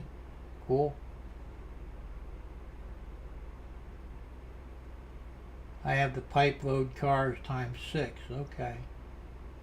See, I've got some flat cars here, and I can print flat cars easily and actually make pipe loads, or, you know, even find certain things that will make a good pipe load. So, I mean, you could use straws, you know, you paint straws, and there's your pipe load, you know, for smaller stuff. Or you could use, you know, other stuff for bigger pipe load. There's all kinds of stuff you can use for simulating now, or you can print what you need to, but I found that printing pipe loads is not that great. I prefer to use something that's more realistic. So, like I said, I plan on, you know, printing a lot more stuff, and as I go down the road, you know, I'll print things. But I got to get to a point where at least I'm 99 or 100% operational before I start going into some crazy shit, you know. Because that's just it, I'll get sidetracked and nothing will get done on the layout, and I'll be printing stuff.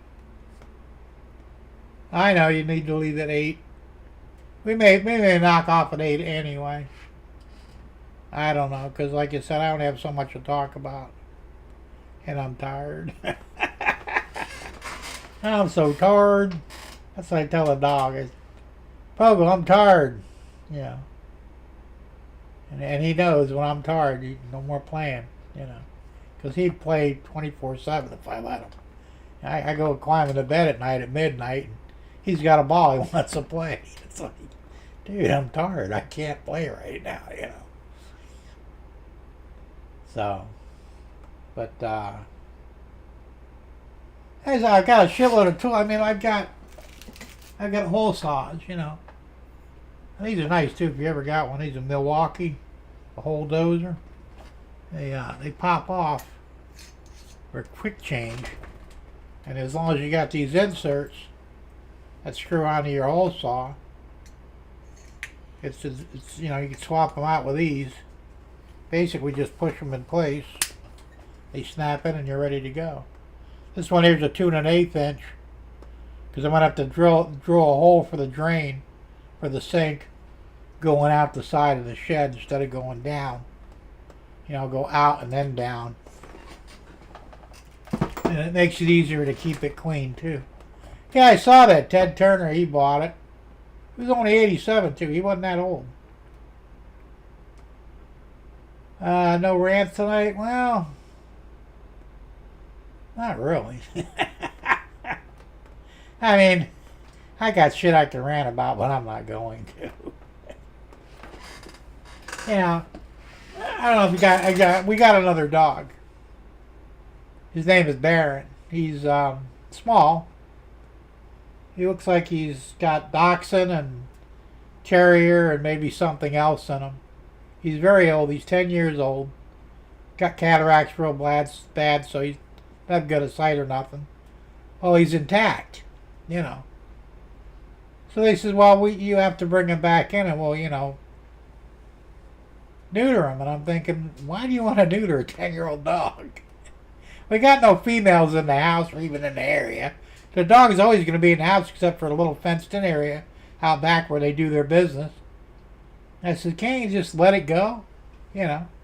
I says, it's ridiculous to rip the dog's nuts off at 10 years old. What's he got, a couple years left on him, maybe? You know. Well, it's the law, we have to do it. I said, well, it's a stupid law. So,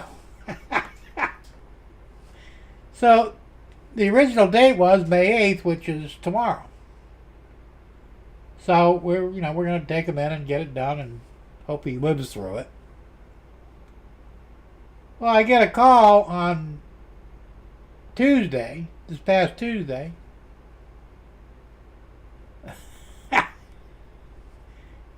My wife just told me I got to go to the bathroom. So I said, you know where it is and what to do when you get there. She peed her pants.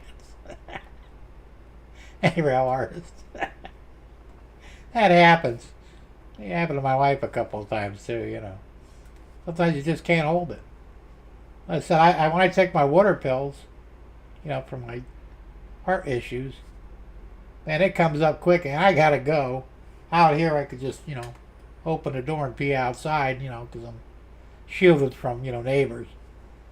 I wouldn't make it to the bathroom. There's no way. You know, it's like 50 yards to get back to the bathroom in the house from here. There's just no way I'd make it. So I was like, no, go out to open the door and pee over the railing. But she peed laughing. Well, yeah, that's what happens too. If you laugh or you bend over or if you fart, anything could, you know, cause it.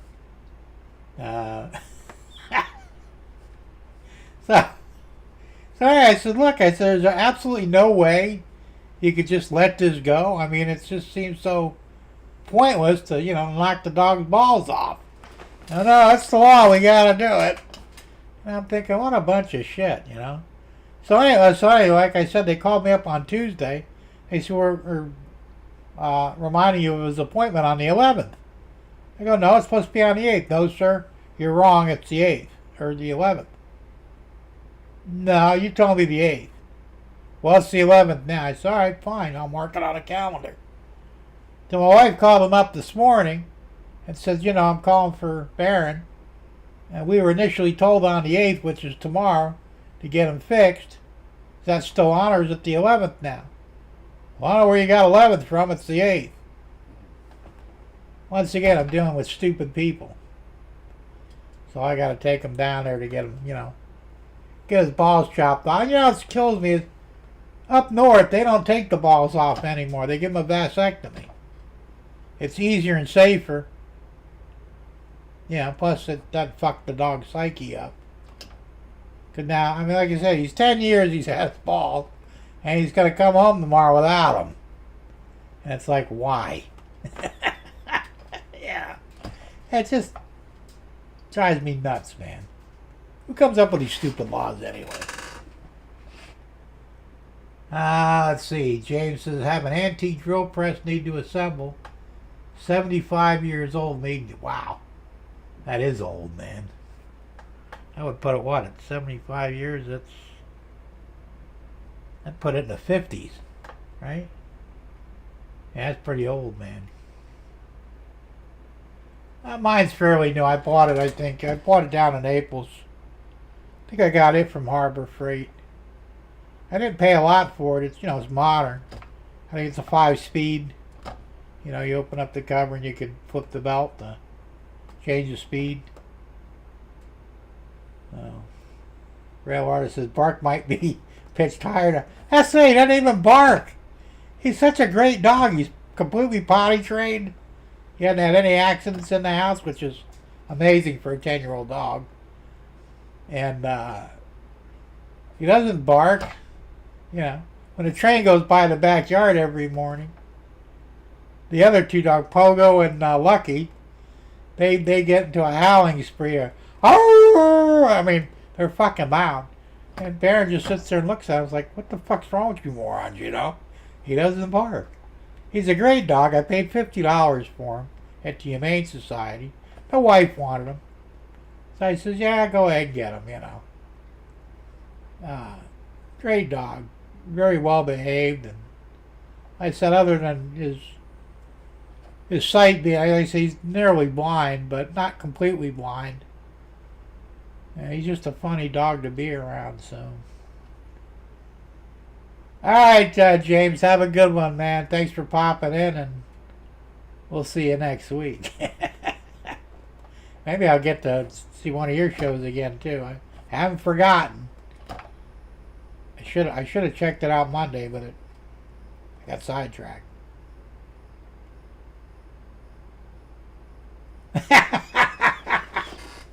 Hey, good one, Ray. If your dog misses the appointment, what do they do? Put out a no nut warrant.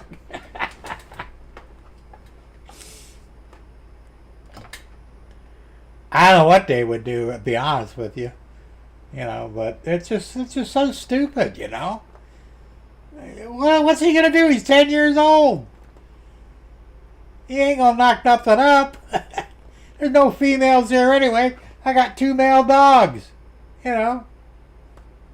I got 1 female cat, but I don't think he's going to go after the cat. No cat ain't going to sit still for that shit. So, it just doesn't make sense to me. But he said we live in an age where everybody's stupid.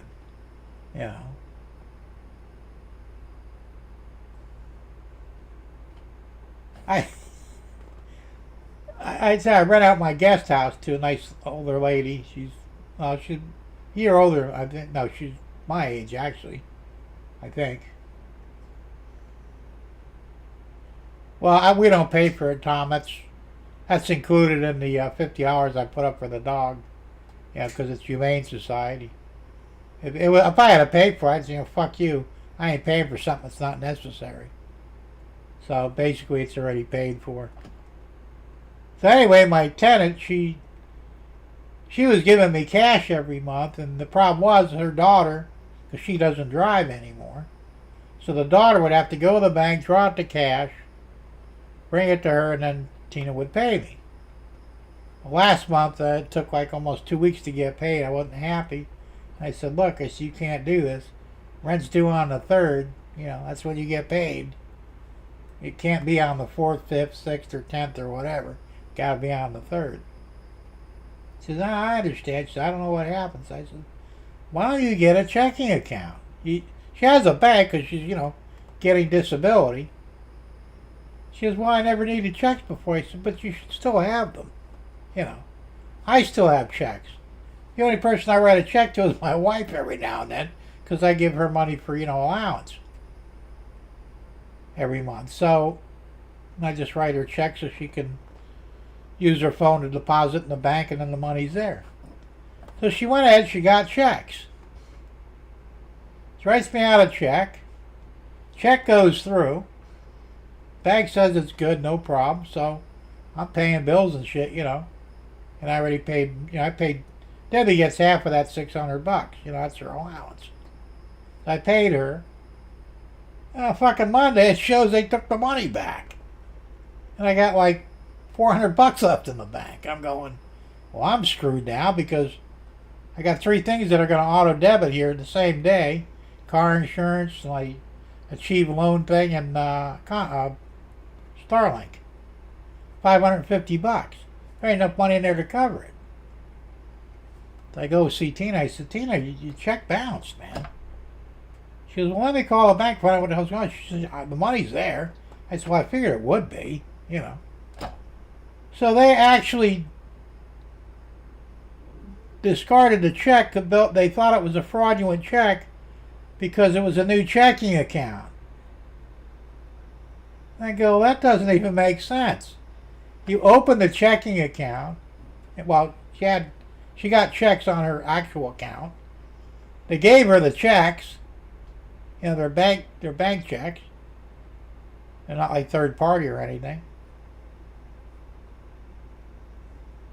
And they bounced, and they said it was a fraudulent check. So she had to write me another check. So I immediately, you know, I post, because my bank's in Naples. So I do all my checks deposits on the phone.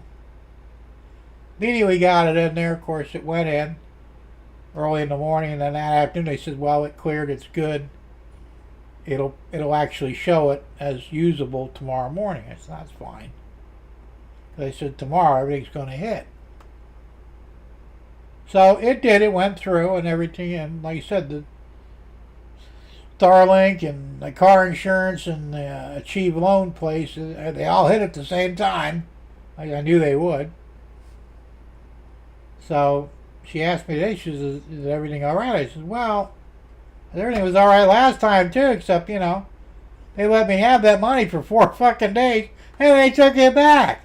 So ask me again in about 4 or 5 days, because if they take it back, I don't know where they're going to get it from, you know, because it's not there anymore. It's like, it's just unbelievable bullshit, you know. And of course she's with, what's that one? Wells Fargo. Wells Fargo is the second worst bank on the planet. You know, Bank of America is the first. So I said, you need to get away from both those banks and go to a credit union. Because that's what I got. I'm with a bank credit union, and they treat me like gold. And I've been with them for like 40 years, you know. But, said the vet bills you anyway if you miss an appointment. Yeah, they probably do. And we're not going to miss the appointment. Of course, we would have, because, you know, the woman called me and says, you know, no, it's the 11th. And I'm thinking, well, why would they set it up for the 8th and then change it? You know. And she's like, you know, intimidating. I'm the idiot. No, sir, it's not the 8th. It's the 11th. You're mistaken. Yeah, not likely. Yeah, I do make mistakes every now and then, but stuff like that, you know, you got it written down. I mean, that's the date, and that's what it's supposed to be, unless you change it for whatever reason. No, sir, we didn't change it. That's what we told you, the 11th. No, you didn't. And she's ready to argue about it, you know. It's fine, whatever, you know. So I told Deb, call him up again and find out. But man, maybe that was the plan, to get us to miss the appointment, back charge us for it, and then they wouldn't have to pay for it. 'Cause that's what I'm saying. It's ignorant anyway. A 10-year-old dog, you want to get fixed? Why? You know, I'm telling you, man. We live in a world full of stupid people. Something needs to be done about it. I don't know what.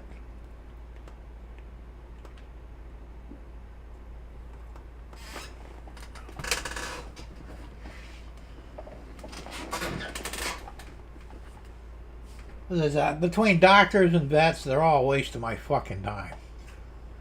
I mean, in a way, you know, it's ridiculous. Even my primary doctor, you know, my wife sees him too. I took her for her appointment last week. It was Friday. We're sitting in there, and she's like, you know, she went in for a B12 shot. And she said the first one she got was great, but the two afterwards actually made her feel worse. I said, well, let them know. Don't take the fucking thing, you know. So she goes, well, he's a doctor. He knows what's going on. No, he doesn't. So she gets the shot again, and of course he comes in to see how she's doing and stuff because he didn't give her the shot. And she says, "Well, I don't feel that great lately." She says, "I don't know what's going on. I'm doing the all meat diet. What do they call it? I can't remember what it's called, where you eat just meat." He says, "Well, that's your first mistake." I'm thinking, "Oh, here we go." Yeah. So he's going on. He says, "First off, your portion control is probably too large." She says, "Well, how do you mean?" She says, "If you sit down and eat a 16-ounce porterhouse, you're not going to feel good." And I'm thinking, well, how rich does he think we are that we can afford a 16-ounce porterhouse steak? That shit ain't happening. They can afford it. So she says, "Well, I only eat, a piece maybe that big, 2 or 3 inches in diameter, which is what I usually eat." And he says, "It's all about portion, but you need to eat vegetables too." So I'm thinking, is this guy a vegan? And he's pushing the vegan diet, which is bullshit. People eat meat are better off for it. And I can't remember what it's called now. It's caveman diet or whatever else. But that's what I'm on, basically. I eat mostly meat, every day meat. Might be a steak, might be hamburger, might even be a steak hot dog, because I don't eat the cheap hot dogs. I get the good pure hot dogs. And my cholesterol went down to normal. Blood work shows everything looks good, So I'm thinking to myself, well, this guy's an idiot, So then he started talking about supplements, because she goes, she says, "Well, I need iron, I need this." She says, "No, you don't need any of that stuff." Well, she got her blood work back about a month or so ago, and it was showing that she's not low, but on the lower end of stuff. So rather than just admit that maybe she needs a little boost of this and that, "Oh no, you got to eat different foods." Bullshit. And I'm thinking, well, he's an idiot too, I was in there my term, which was about a month earlier. And he says, "I read somewhere that diabetes is caused by, what do you call them? I can never remember the word. Parasites." And he froze up. He didn't know how to answer me. I said, "Is there any truth to that?" And he goes, "No, that's bullshit." He says, you're insulin resistant." So I'm thinking, okay, well, then I got thinking about it. So my body produces enough insulin, but my cells won't accept the insulin. So to fix that, I take insulin. So I'm thinking, all right, well, wait a minute. If my body won't take the insulin my body makes, why does it take the insulin that the cow makes? Because that's what insulin is. It comes from cows. So the whole insulin resistance is bullshit. And I'm thinking maybe it is a parasite. Maybe I should take some ivermectin, kill the fucking parasites, and maybe I'll be cured. I'm just trying to figure out what the right dose is. Because that part I don't know, and if you take too much, well, not good for you. These fucking doctors, they'll either straight out lie to your face or pretend you're an idiot. And it really ticks me off because, she says, "Well, why don't you change doctors?" I says, "Yeah, but it don't matter what doctor I go to, they're all trained the same way." Because, when I was seeing the actual diabetes doctor down in Naples, where he got arrested for domestic terrorism, I says, he was bitching about my A1C. He says, "It's still higher than it should be." I says, "Well, I'm diabetic." He says, "Yeah." I said, "We can fix this." He says, "How's that?" I said, "Give me the fucking cure." "Well, there ain't no cure." I said, "Yes, there is. And you know there is. If you don't know, then you're stupid. Which is it?" He wouldn't answer me either way. He said, "I don't know why he would say." I said, "Look, they had a cure for diabetes in the late 1800s all the way up till 1902. And then when insulin was discovered in 1902, the cure went away. And he's like, well, how do you know that? I said, because I did my fucking homework. He goes, well, there's some truth to what you said. I said, no, not some truth. It's all true.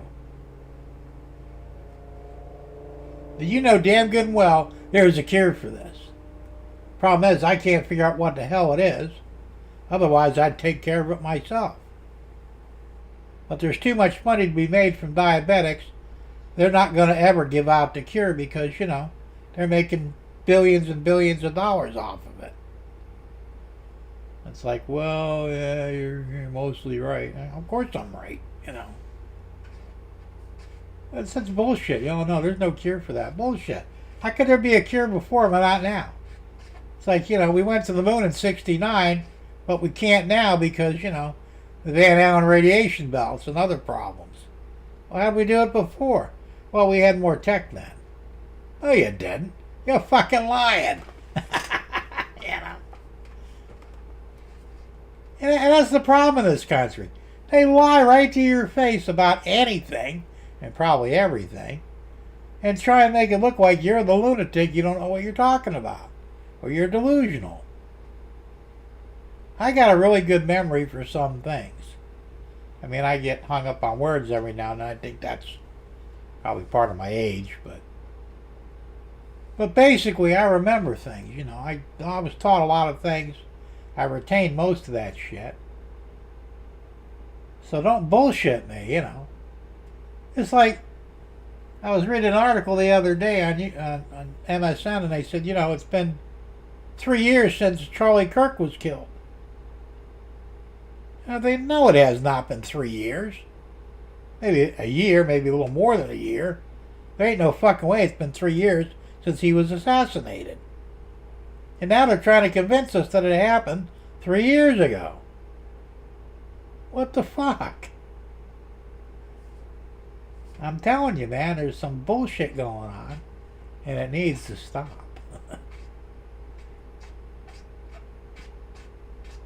No, not Warren. That's pretty fucking funny, right? So, I don't know, but like I said, I don't have enough shit to deal with. They got to deal with doctors, too. You know, and I really hate going to see them because they don't do anything for you. You know. How you feel? All right. Need any refills? No. The pharmacy takes care of that. You know, okay. Let me listen to your heart for 3 seconds. Yeah, you're good. See you in 3 months. For what? They do the same thing, the same routine. See me for 5 minutes and, you know, you make a quick $350 from the insurance company. And nothing changes, you know. Makes no sense. Anyway. So now you know where I'm at in the shed. I am making progress. Like I said, I wish I'd had the right wire nuts. I would have tied up the electrics back there for that part anyway. I'll probably do, like I said, I'll go to stop at the hardware store tomorrow and pick up the yellow wire nuts. I could have sworn I had a bunch of them somewhere. Can't find them. Of course, that's the way it always works, isn't it? You know you got something, but I won't find them until I don't need them anymore. That's just the way it works. Because I always have that stuff laying around. I got, you know, the yellow ones, the brown ones, or the orange ones, which are a little smaller. I don't have any of them either now, but then I had the big blue ones. So, I don't know. Anyway, so I don't know, hopefully, let's see, tomorrow's Friday, Saturday, maybe this weekend I'll try and get the ceiling up. Once the ceiling's up, I could put the lights in. Because I think tomorrow I'm getting, I bought more of the shallow boxes. I got some from Amazon. Got 4 of them for like $10. They'll be here tomorrow. And because I don't need 4, but I feel like it doesn't hurt to have a couple extra. Oh, you find them after you buy. Oh, yeah, exactly right. That's what I said. I know I got a bag of them somewhere. You know, I always have shit like that laying around. I can't find them, so I get disgusted. I go buy more. As soon as I buy the new ones, I'll find the old ones. And it's not because I'm somewhat organized. Probably not as much as I should be. But apparently not good enough to where I don't lose shit. So, that's like, I got a device that goes on the vibratory tool. It's shaped like an electrical box. It's got teeth on it. You put it on the vibrating tool and you hold it against the wall and it'll just cut through it. You get a perfect rectangular hole for your electrical box. I just seen the damn thing probably 2 months ago. It's in my garage. I go to retrieve it. I can't find the fucking thing anywhere. I don't know what the hell I did with it. It should be in the drawer of the metal benches. Not there. Not on top of the bench. It's not on the shelf above the bench. It's like it got up and walked away and says, "Oh, I'll show up when you don't need me anymore." Well, I'm not buying another one because, you know, I think it was like 18 fucking dollars. I mean, I bought it to do all the outlets in here, so I've had it for a while. And especially if you drywall, man, it just cuts right through. Zoom, zoom, zoom, zoom. And you get a perfect rectangular hole for your electrical box. I can't find a fucking thing. It's enough to drive you nuts. And that's the way it always works. Like I said, and that's why I keep some things like right here where I can access them easily. You know, I have shit. You know, like I was going through my electrical box. I got a double switch. I have a triple switch in the same box. I have the GFEs for the, you know, for like kitchen and bathrooms. I got 2 of these laying around. They're brand new stuff. I got tons of, like I said, I got blank plates. I've got probably 30 of these. The rectangular covers. I got a ton of rectangular switches like these here. I like these rocker switches. And I got a bunch of all new stuff because I bought it when when we moved here. Because I knew I was going to be switching out a lot of shit anyway. And I always overbuy stuff like that. So, rectangular hole, I thought it was a square. No, it's rectangular. It's not really square for your switch box. Not sure if we are ready to explain your vibrator accessory, though. You know what it is. It's I can't. There's a proper name for it. I can't remember what it's called. It's a tool and it vibrates at high speed, and you can put cutting tips on there and all kinds of attachments. Your sanding disc, and I always call it a vibratory tool because I don't know what else to call it. And I bought it. I bought that from Harbor Freight. It was like $10, and it comes in handy for, especially for like if you're doing tight quarter work, like for trim or whatever. You put the cutting blade on there. I've got one right here. I've got the half round one. I've got the they're called oscillating saws. I knew it was oscillating tool. Yeah, oscillating tool. I also got the straight ones too. And it comes in handy. It's a handy tool to have, especially if you're cutting drywall. It'll cut right through drywall real quick, you know. Oscillating mode, yeah, there you go. Yeah, I got it right before you told me what it was. But, so, you know, like I said, I've used stuff like, I got all great stuff. I got pretty much any tool I have with miniature circular saw with a 4-inch blade on. I love that. Wife bought me that one Christmas. I use that more than I use the 7-inch skill saw. Yeah, I've got sanders. I got a nice belt sander I bought, which really comes in handy in here. A whatchamacallit tool. There you go. Yeah, I got all the tools I need for the most part. And I got a wide assortment of hand tools as well. But, you know,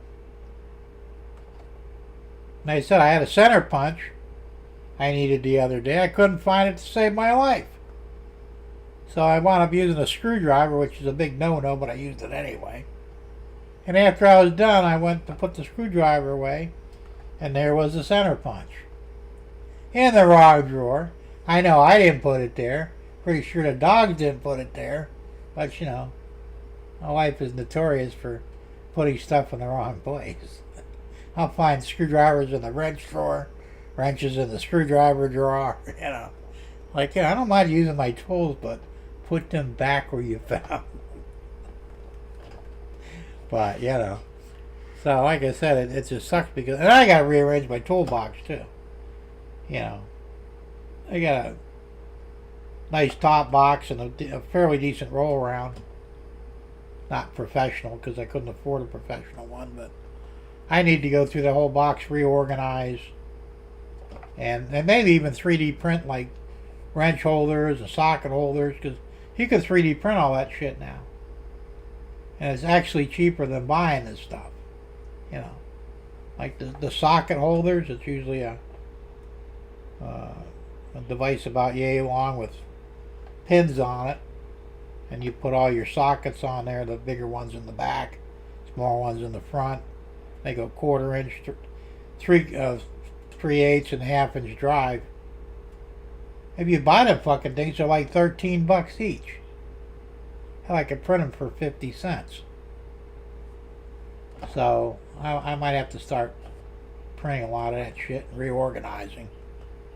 Because right now I got shit scattered all over the place, you know. Back when I had my shop, my auto repair shop, I had a bigger box. And I had everything, you know, clean and organized constantly. A tool didn't go back in the box until it was washed down and spotless, you know. I kind of keep it clean now, but I don't have the organization that I once had. So, it is what it is.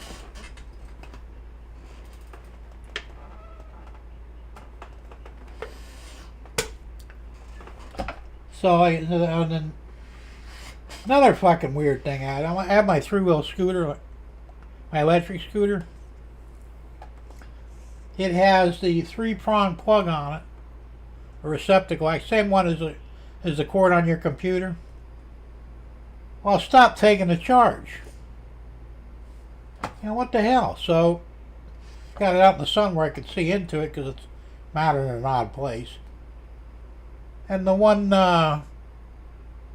pin, it was gone. It just like fried off. So it wasn't making contact with both the positive and negative pins. So another trip to Amazon while the computer, I bought a whole bag because it was cheaper to buy a bag of 10 of those receptacles than it was to buy a single one. I don't know how that works, but so I got a bag of 10. I only used one. Of course, I had to solder it in. I didn't feel like dragging my soldering station to the garage or get an extension cord for here. So I got my cordless one, which is propane powered. It's actually made by Schneider. It's a nice unit. But the only problem I've got with it is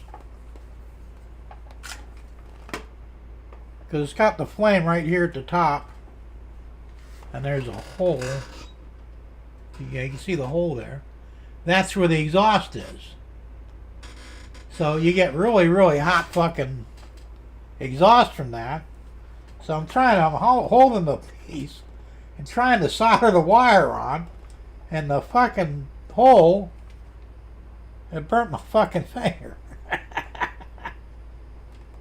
My only bitch with this thing, because, you know, I need a new tip for it, which they don't come with extras, and you can't use a conventional tip like on a regular soldering iron. It's a special tip. I need to get a new one because this one's really, it's eat up pretty good. So, but the only way it would actually work to solder is I had to have the exhaust pointing toward my hand. Of course, I don't have a lot of feeling because of the diabetes, neuropathy. By the time I realized my hand was on fire, I got like a second-degree burn. But I still like this thing, and it does come in handy for jobs like that, where you can't get close to power. Now, they have electric rechargeable ones, and I don't know how well they work. But I might look into buying one at some point, because you wouldn't have that problem. But I'll tell you what, I said that uses the butane, and it gets fucking hot. So that's kind of a nice thing. And of course, it is controllable to some degree. But I tend to have it on the highest setting, and it's boom, boom, boom. So I had to solder in a new receptacle for my scooter. It charges now, because I was getting to the point where it was ready to lay down on me. It wouldn't take a charge. I go, well, shit, I got to do something to get this thing charged up. Now, I don't know how that happened, because like I said, you plug in your cord. It's just like the computer cord, it plugs into your back to your computer. There's 3 pins on a computer cord, of course. The scooter only uses 2. No need for a ground. That's a fairly tight fit. So I don't know how one just fucking melted off or whatever happened. It's like it was gone. It was like a little nub left. It's like it just fried off, and I don't know how that happened. It was weird. Of course, that's the way things always happen around here. All kinds of weird shit happens, and it's just the way it goes. But so I got that fixed, so that's still going.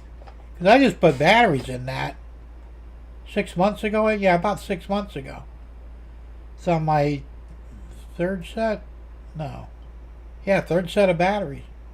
I've had that scooter for like 8 years now. I'd like to buy a new one, but they've gone up $1,000. Now they're $3,000 instead of $2,000. Well, I paid $1,800 for that one. Insurance don't cover it because it's not a medical device. I said, well, I'm not paying $3,000 for another one. If I gotta lay out $3,000, I'll get a golf cart. I can get a used golf cart for around $3,000 or less. And it would actually be better than the scooter. So I don't know. We'll have to wait and see what I wind up doing with that. I mean, you could ride it on the back roads, either way. Can't take it on the highway because it only does 24 miles an hour. So the same restrictions as a golf cart too, but they're a little more lenient with golf carts because Sebring is an old folks town pretty much.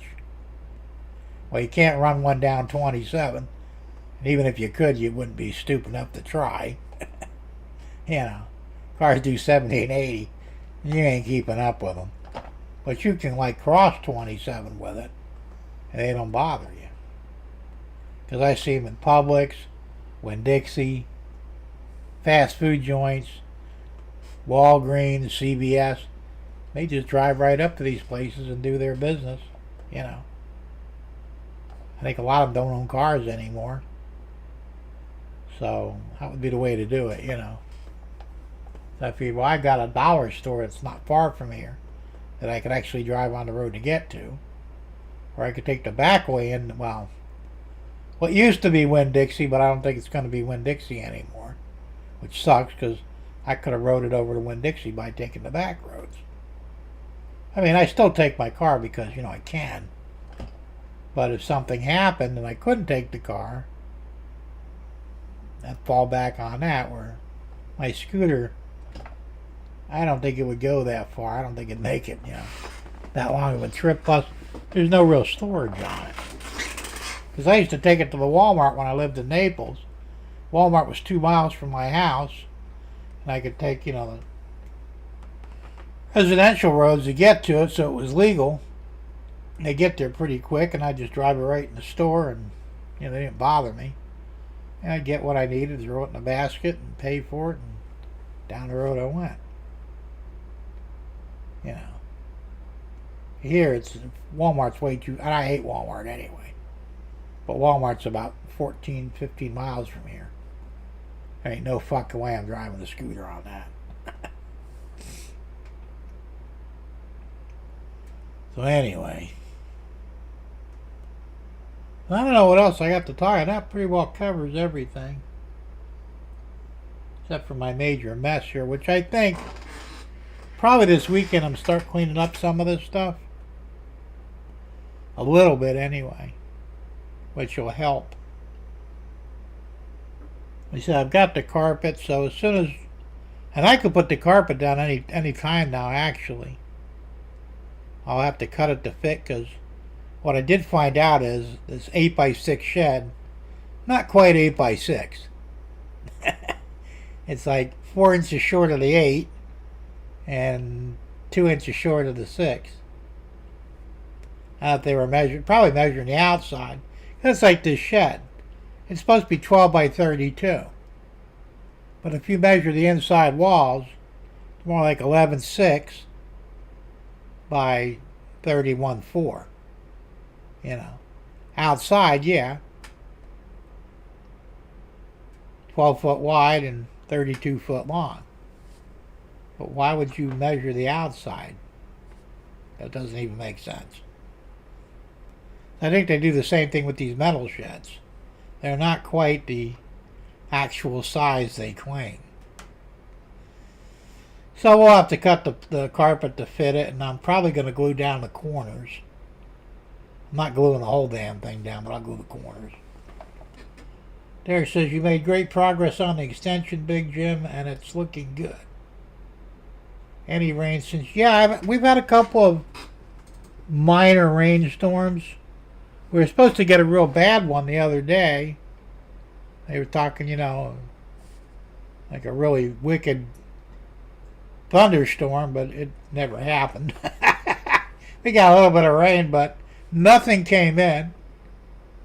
But it wasn't strong enough to really, you know. I still want to... I said I've got the silicone. I bought 4 tubes of the cheap Chinese shit. So I want to do the sides where it hooks up to this shed, just as a you know, a little insurance policy, and I want to go around the bottom. It looks like it's because I screwed down the bottom, but you know, just in case, I figured I'd put a small layer outside, and I've got those plastic. I don't have one here, but I got a ton of them in the garage. Plastic spreaders. I could spread it out real nice and smooth. And I should be good to go. The foam took care of the roof section, so that's all tight. Same with any seams on the rest of the building, so I think we'll be okay. Because rain would be an issue, obviously, if it leaked. So, and I could get the hose out and really blast the shit out of it. Or if I want to go crazy, I could get the pressure washer out and blast the shit out of it. But you know. Well, I'm sure it will rain at some... I think it's supposed to rain next week. So I hope to have all the silicone done before that happens. Like I said, we've had 2 rainstorms since I put it up, and nothing's gotten inside. So we're good to go so far. But I really do, looking back, I wish I'd have just built the whole shit out of wood. You know? I could have done the 4 walls or the 3 walls with wood, basic, you know, framing, and I could have done the roof with the corrugated fiberglass panels. You know, I think it would have been cheaper to do it that way. Maybe not, but 2x4s aren't that expensive. I mean, they're up to, I think they're $5.19 each now. They're kind of pricey for what they are. Hell, I remember when they were 99 cents a piece. It wasn't all that long ago either. But they've gone up a little bit. So, I mean, you're looking at, because you want to have, what, 14-inch center-to-center studs. So you're looking at 5, 10. Yeah, it probably would have been a little bit more money to do it out of wood, but, and of course I'd have put T11 for the plywood.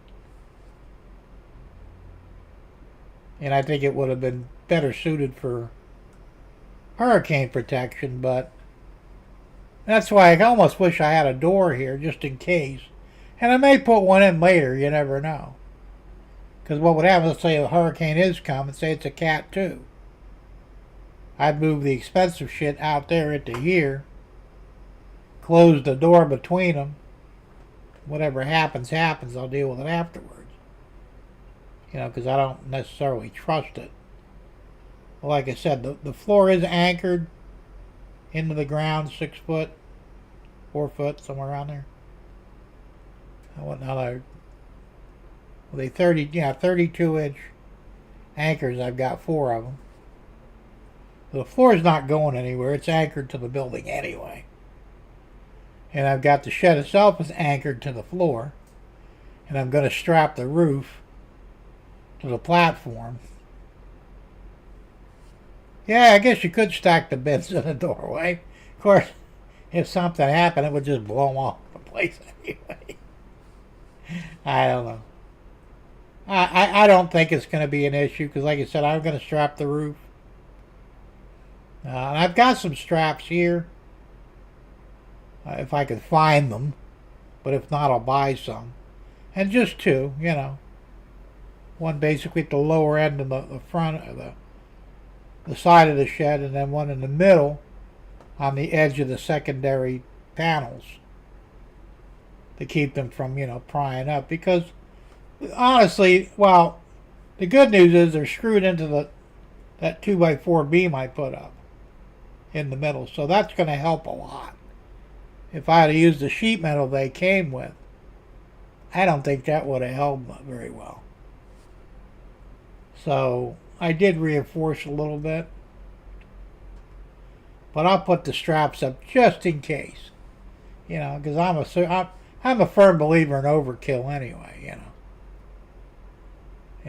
There's no such thing as doing too much to secure shit. So we'll see, but.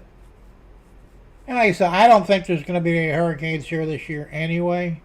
I could be wrong, but it seems like the pattern lately is about every 5 to 6 years we'll get hit with 1 or 2. We had nothing last year. We had anything the year before that, so that's 2 years of nothing. So we got at least 3 or 4 more to go. Depending, I wouldn't bank on it, but if it sticks with the prior order, we should be good for 3 or 4 more years. Even though, they say a Cat 1 or a Cat 2 would be a good test, wouldn't it? If that held up through that, then I wouldn't even worry about it after that. Because the chances of us getting a 3 or 4 or 5 here is pretty slim, As a rule, by the time it gets to the center of the state, even if it was a 5, it'll be a 2 or less by the time it gets to Sebring. So then you have to worry about, of course, is tornadoes, though, Nothing survives tornadoes. But depending upon what my neighbor does, because that's always been an open field out there. He wants to build a house on it. That could alter the way things are done. I don't know. I won't know until after it's built. If he's dumb enough to put a 2-story up, and I hope he isn't, it's probably not going to end well for him because the 2 stories don't do well here. So I don't know if he's going to build it out of wood or concrete. I don't know. He says it's going to be a year before he does the house anyway. But they've been clearing trees out. It looks like he wants to be back in the far end of his property. He's got 4.5 acres. Well, only 1.5 acres is actually cleared. So I don't know what he's going to do. We'll find out though. So I don't know. Like I said, we'll just go with it. And if a storm did knock it down, well, the next one will be made out of wood. I'm not dumb enough to keep repeating the same problem. That's what people always do. You gotta a wood frame house and a storm knocks it down. So what do? They build another wood frame house. Why not build a concrete house the next time around? Might hold up better, you know. Because they build out of wood, and a few years later, another storm comes, knocks it down again. And what do? They build another fucking wood house. Like, are you stupid? We all know what the definition of insanity is, right? Doing the same thing over and over again, expecting a different result. A lot of insane people out there, man. You know. I mean, I have a wood frame house, and I'll tell you, in a way, it kind of scares the shit out of me. Because I've always lived in concrete houses. You know, CBS homes. You know, so far this has done well, but, you know, if something were to happen, I of course have no insurance. I don't know how we would rebuild it. But if there was a way, I would say, you know what? We'll use cinder block next time. You know. Build a concrete house to stand up to the storms and the termites. Well, unfortunately, we don't really have a termite problem here, so because that's the first thing I looked for, you know, when I did the inspection, was any termite damage. I didn't see any. Now I've got some rot in the back of the house, just a small area. That's because there's a gutter in the back. See, what they did was, this house didn't have, they added on last minute to the back because they had overhanging roofs by like 4 foot. 4 foot overhang of the roof. So what they did is they took that 4 foot in the back and extended it out right to the edge of the fucking roof. Which I don't know how they got away with that, because usually you have to have at least a 2-inch overhang. It's legal though, because I checked, because like I said, I didn't want to get screwed. Well, they put a gutter up to, you know, divert the water so it wouldn't run down the wall. The problem is the trees clogged the gutters, like within days, and then the gutter doesn't work anymore. So it forces the way behind the gutter, runs down the wall, and it started to rot where it was leaking. I'll have to replace 1 or 2 sections of wall. It's no big deal. It's easy enough to do. But no termites, which is a good thing. Plus, when I was having pest control come in, I had them check for termites, and they said no. And I said, well, go ahead and, you know, treat it just in case, and they did. So if there were any, they're long gone. But now I know they got those gutter guards, and I was thinking about even printing some. Hey Russ, what's going on, man? Good to see you here. So I was thinking about printing some gutter guards, and then you could say cleaning that thing is a pain in the ass. I can't get up there to do it anymore. Deb did it the last time, but she says, you know, I don't really want to get up there anymore because I don't like being up on the ladder either. So he says, well, they do make a device that can blast the trees, the limbs and shit out of there. But I don't know how we would put the gutter guards on. I could pay somebody to do it, but they want like $2,000 for that shit. And the gutter's only like 40 foot long. You know? Like, are you shitting me? So, yeah, I'm not where I said if I have to replace the wood, it's T111. I wouldn't have to replace the whole sheet, just a small section. I'll replace it, seal it, and it'd probably be good for another 30 years. By that time, it probably won't matter then, you know. But,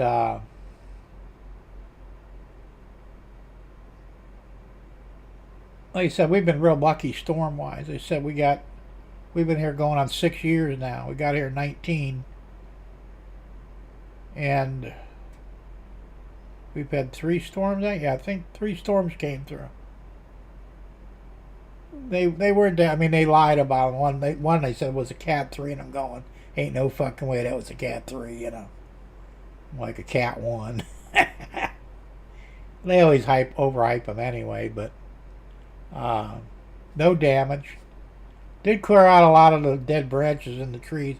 And the next morning we got out, and like the whole yard was full of tree debris, which we had to pick up and load in the back of the truck, take it down the street, and then they picked it up from there.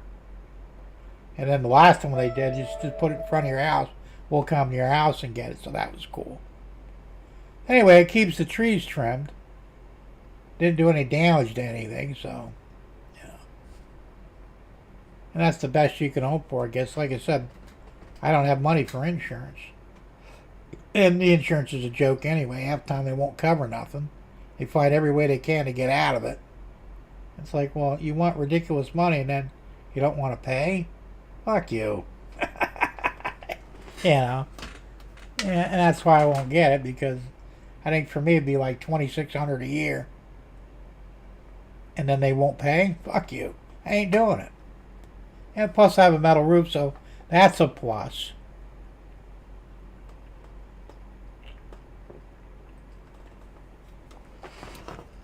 I won't have to fool with that for at least another 40 years. Jim, if you don't have insurance on the house and they declare it an emergency, will the state or feds pay? Yeah, I think they do. I know there's stuff out there where you can get it done, like on a grant basis. I mean, I needed a new roof on the house in Naples.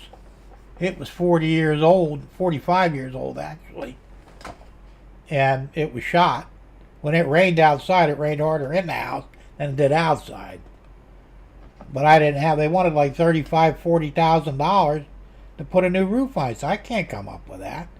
I mean, I had no mortgage, the house was paid for. I didn't want a mortgage.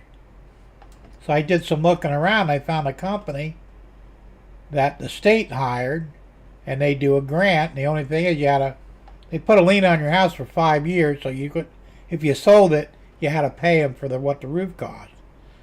I wasn't going to sell it at that point, so I said, go ahead and do it. So they replaced my whole roof and did a nice job of it, by the way. No more leaks. And I think it was like $36,000, $38,000 is what it would have actually cost if I had paid for it. It didn't cost me a dime. 5 years after the lien was up, they took the lien off, and that's when I sold the place and came up here. But I got it done for free because, it was ridiculous. I'm thinking, I couldn't do it myself. There's no way in hell, And me and roofs don't get along anyway.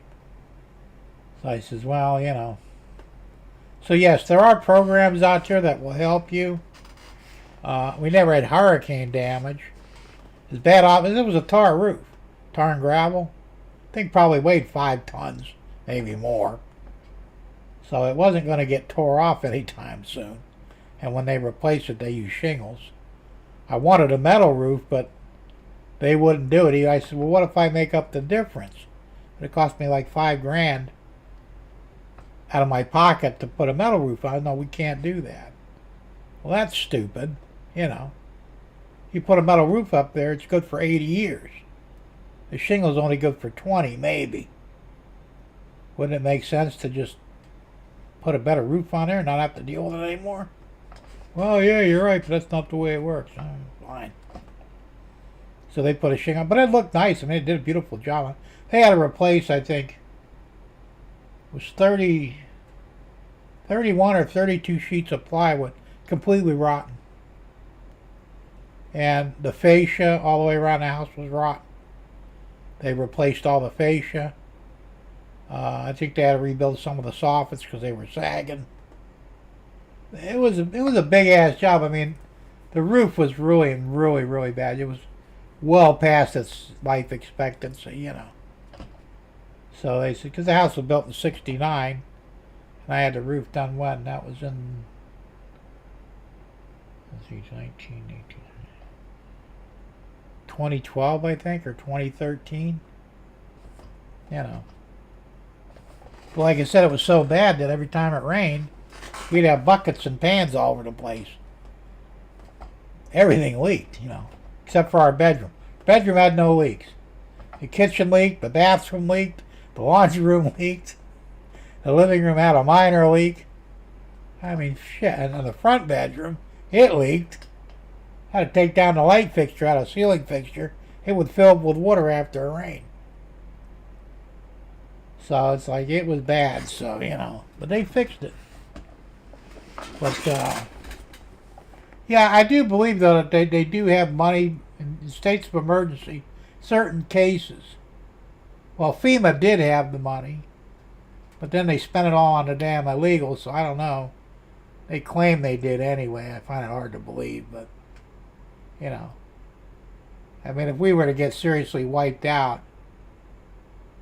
we wouldn't be able to rebuild unless there was some sort of financial help that was affordable. So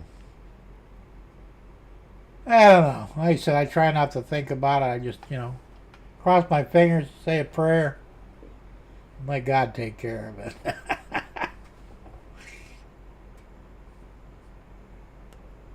Yeah, and all the money we piss away, they should take care of that shit anyway, Just the money we sent to Ukraine could probably have rebuilt all the houses that were hit with, what was that, hurricane, what was the last one that went through?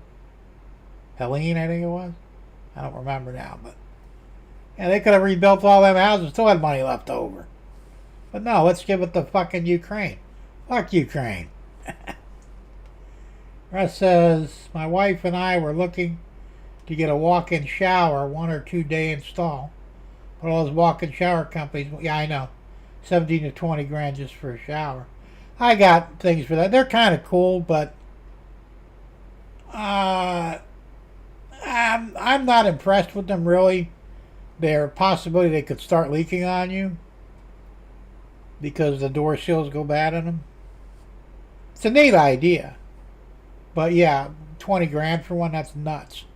Fucking thing ain't worth 5 grand as far as I'm concerned, Like I said, I could take the bathtub out of my master bathroom, build a his and her shower stall in there, because it's a big tub, and I could do that for $5,000 or less. If I did it myself, I had to pay somebody, it'd probably be at least $10,000 to $12,000, but maybe more now. I don't know. As I said, these guys are getting ridiculous money for nothing. And those walk-in tubs, showers, whatever you want to call them, they're already pre-built. All they're doing is ripping out your bathtub or your shower stall and putting it in its place a little bit of finish work, and they're done. How do they justify that kind of money? But see, it's for old people. It's a convenience. And they figure, all old people have money. I got news for them. I'm not one of them. Apparently you're not either.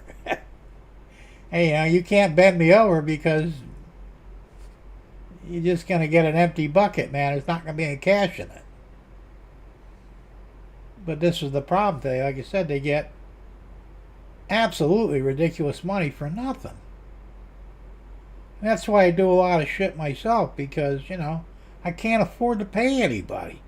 Plus, I know how to do most of this shit. I mean, I'm getting to that point where I really can't do it anymore, but until that day happens, I'll do my damnedest, Like I said, I got an air conditioner that I bought for the living room. I'm going to have to install that myself.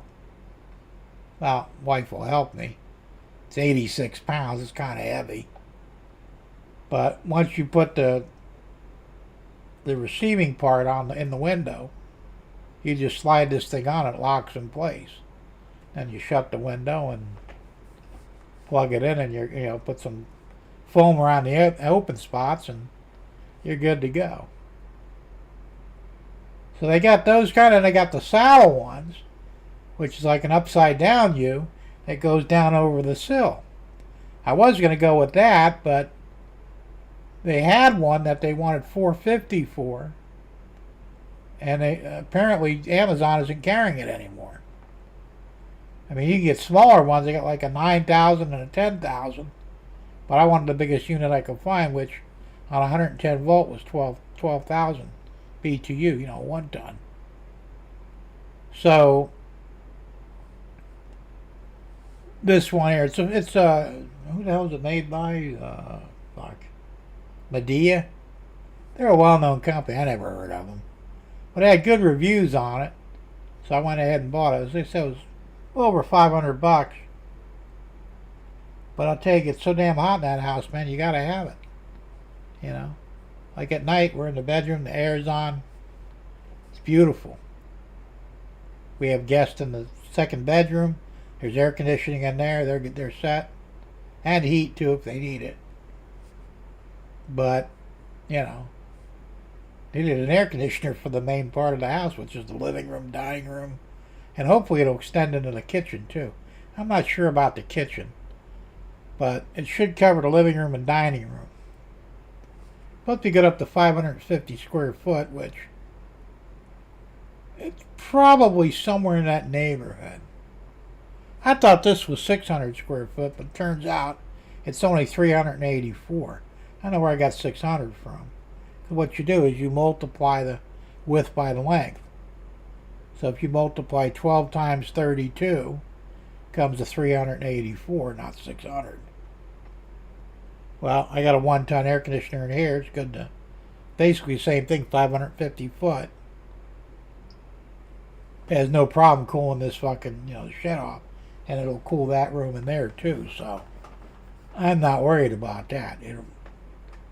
I'm still within range, so realistically, my living room and dining room is probably around 450, 475 square foot. Pretty big. But, and of course the vaulted ceiling doesn't help any either, but I can't control that. But this air conditioner should cool off that whole area. So then really the only part of the house that'll get warm is going to be the office area in the very back of the house and the laundry room, because there's no air back there, but I don't care.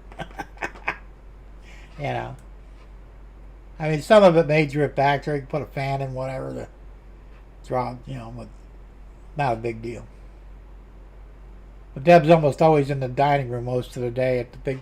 I got this massive table that's built into the wall. It's 5 foot by, I think 5 foot by 10 foot. Massive table. It's actually connected to the wall, and there's a mirror there so you can watch yourself eat. I mean, there's 6 chairs in there now, but I think you can comfortably sit. 8, 9. At least 9 chairs in there. 1 on the end and 4 on each side. And still have elbow room. So she likes to sit out there and do her hobby work or her bills, or that's where she basically, that's where she hangs out. So the only time she's in the bedroom is, well, at night when she's sleeping, and then she's there during the day, it's working on her computer. She hates her computer because it's slow, so, as well, you can always move the computer into the dining room. But yeah, so air conditioning was a big must for that. Because when I ripped out the central air, it wasn't working anyway, and I said it would cost more money to replace it than I could technically afford. I mean, I remember when you get central air conditioning for $4,000 or $5,000. Now they're like $12,000 to $16,000, and they still ain't worth the shit. It's going to run your bill up, Because the trick with like the mini splits and the window air, they have what they call inverter compressors in them. And the inverter compressor is like state of the art and very, very cheap to run. They run about 25% of what a central runs. Russ says shop rate for most trades is $150 to $200 an hour. That said, one person would do it in 16 hours for 2 days would be max. $3,200 labor. Materials and cleanup max, in my mind, maybe $3,800. That's $7,000 max in my humble opinion. Still a lot of fucking money though, man. I'm sorry, they're just not worth that kind of money. I mean, when I was painting, houses, well, of course, I was working for wealthy people, and it was generally $100 an hour was my labor rate. And I didn't fuck around. I got the job done, They got their money, they got their value out of it. I still made good money, but you know. And that was back when, you know, labor rates were like down in the 40 to 60 range. So, but painting just jumped up there, and the thing, well, I couldn't get a lot of wealthy people because I wasn't charging enough. I was talking to a friend. I said, "How do you get into these places?" He says, "What are you charging?" I said, "You know, it's an average room, a 15 by 15 foot room. I get, you know, $100 for it, $150." He says, "You need to double or even triple that." And ain't nobody gonna pay that kind of money. They do. If you go in there, you know, you price the interior of their house, say like $2,000. They'll show you the door. They think you're ripping them off. You go in there and charge them $4,000. They think you're a real painter, and they're willing to pay the money.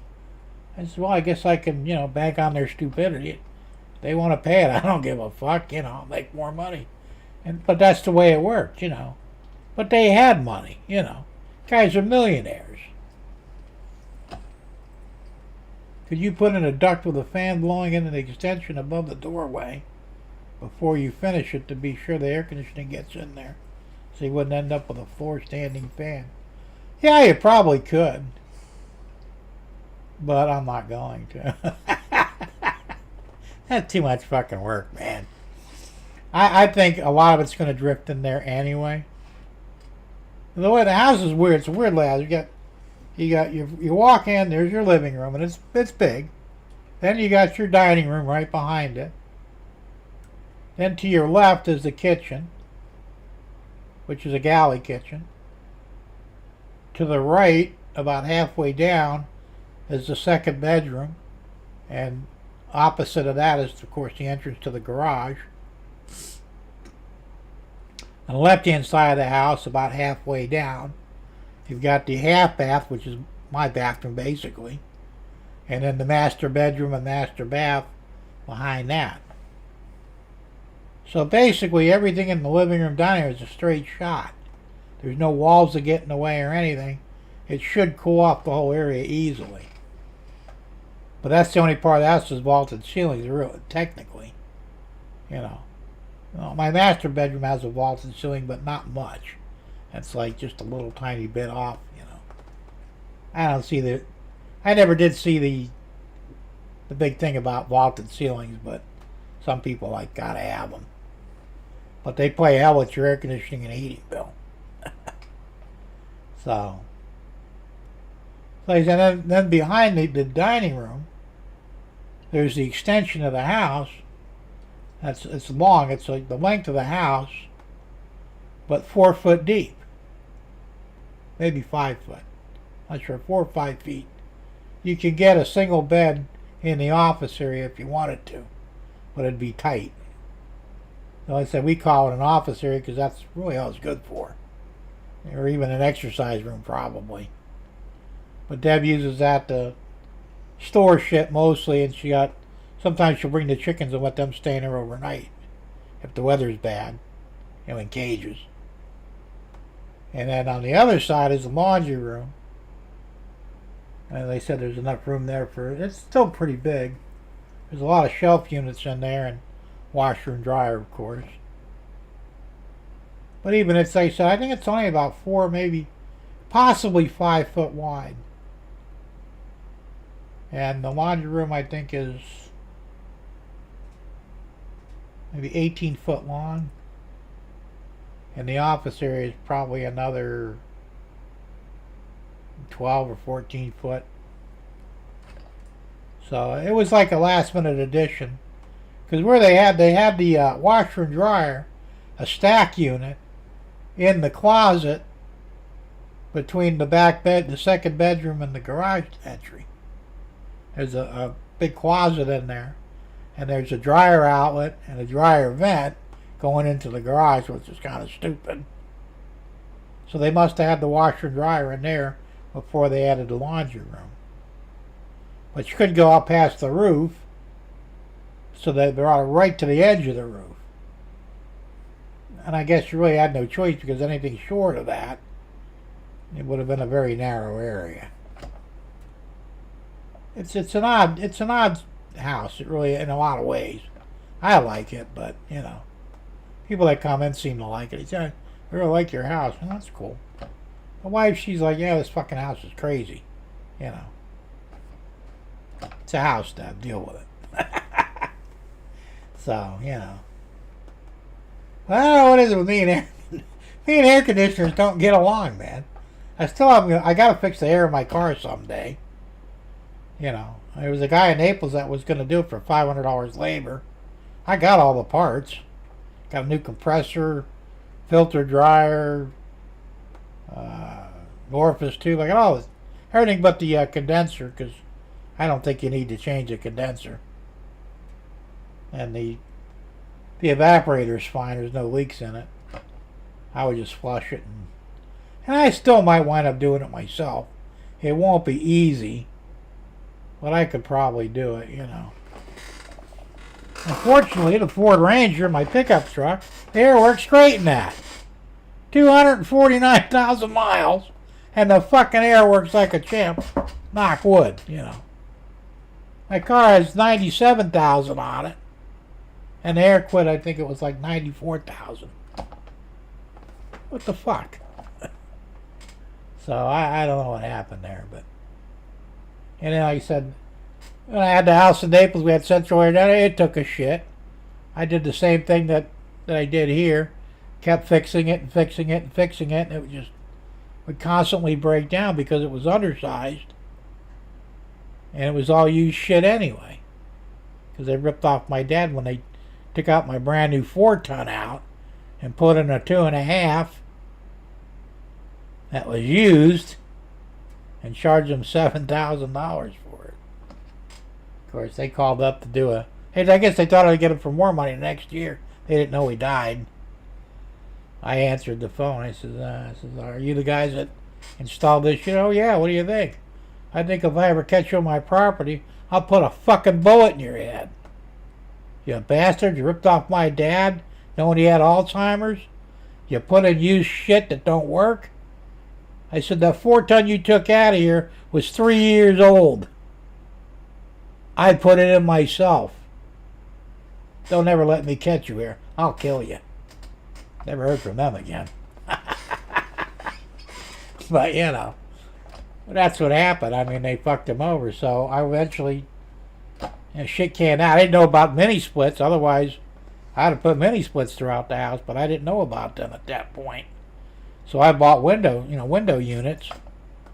I had one in each bedroom up front, and I had a wall unit in the back apartment. But, living room was didn't have any air. Neither did the kitchen. So I got lucky that I got as much money as I did when I sold it, because, no working air conditioning. At least not central anyway. But, and that's a big racket too. And like I said, they're getting ridiculous money for that shit. And I could still get the units. I could get a brand new 4-ton condenser and evaporator for right around $3,000. Almost anywhere. And yet they're getting 7,000 up. Well, I said now it's like 12 to 14,000. My neighbor had one put in. They did his for 9,000. At least they put in new units. Yeah, but it's bullshit. So it's, I don't know. Anyway, guys, it's almost 9 o'clock. I said I was going to knock off at 8. I lied. Because, time gets away from me when I'm having fun. So, does anybody have any questions about anything else that I'm doing here? Or that pretty well covers everything, I think, hopefully. Yeah, I bought a pack of paper towels. I usually get a 6 or a 9 pack because I'm on my last roll here. And my wife says, when are you going to take them over to your shed? I said, I'm not. I got no room for them. I said, just keep them in the house for now. He's always trying to throw shit over here, and I'm going, no. I got no room as is, and you want to bring in more stuff? Excuse me. We ain't doing it. Well, yeah, shit's clogging up the house. No, it's not. It's fine. You know. Anyway. I want to thank everybody for hanging out with me today and putting up with my horse shit, because, you know, I got plenty of it. And, well, stay tuned for more. Next show, I'll have more video to show, and maybe it'll even be done or close to it. We'll see. Hopefully it should be near done, if not completely done. I can get this fiberboard out of here. That'll open up the area right then and there. Then I get the carpet down and get the bench over there. And trust me, that's going to free up a lot of area. So, hopefully, I'll get to show you all that next week. Anyway, have a good weekend. Be safe, have fun, play with your trains. And we'll see you then. I'm going to run the outro now, because I'm done. Alright, Thomas, you need anything there, man, or what? I'm going to go ahead and call it a night, man. So, you guys take care, and I'll see you next week. Here's the outro. Don't forget to flip off the guy down there at the signal guy. He's been there for what, 5 fucking years now?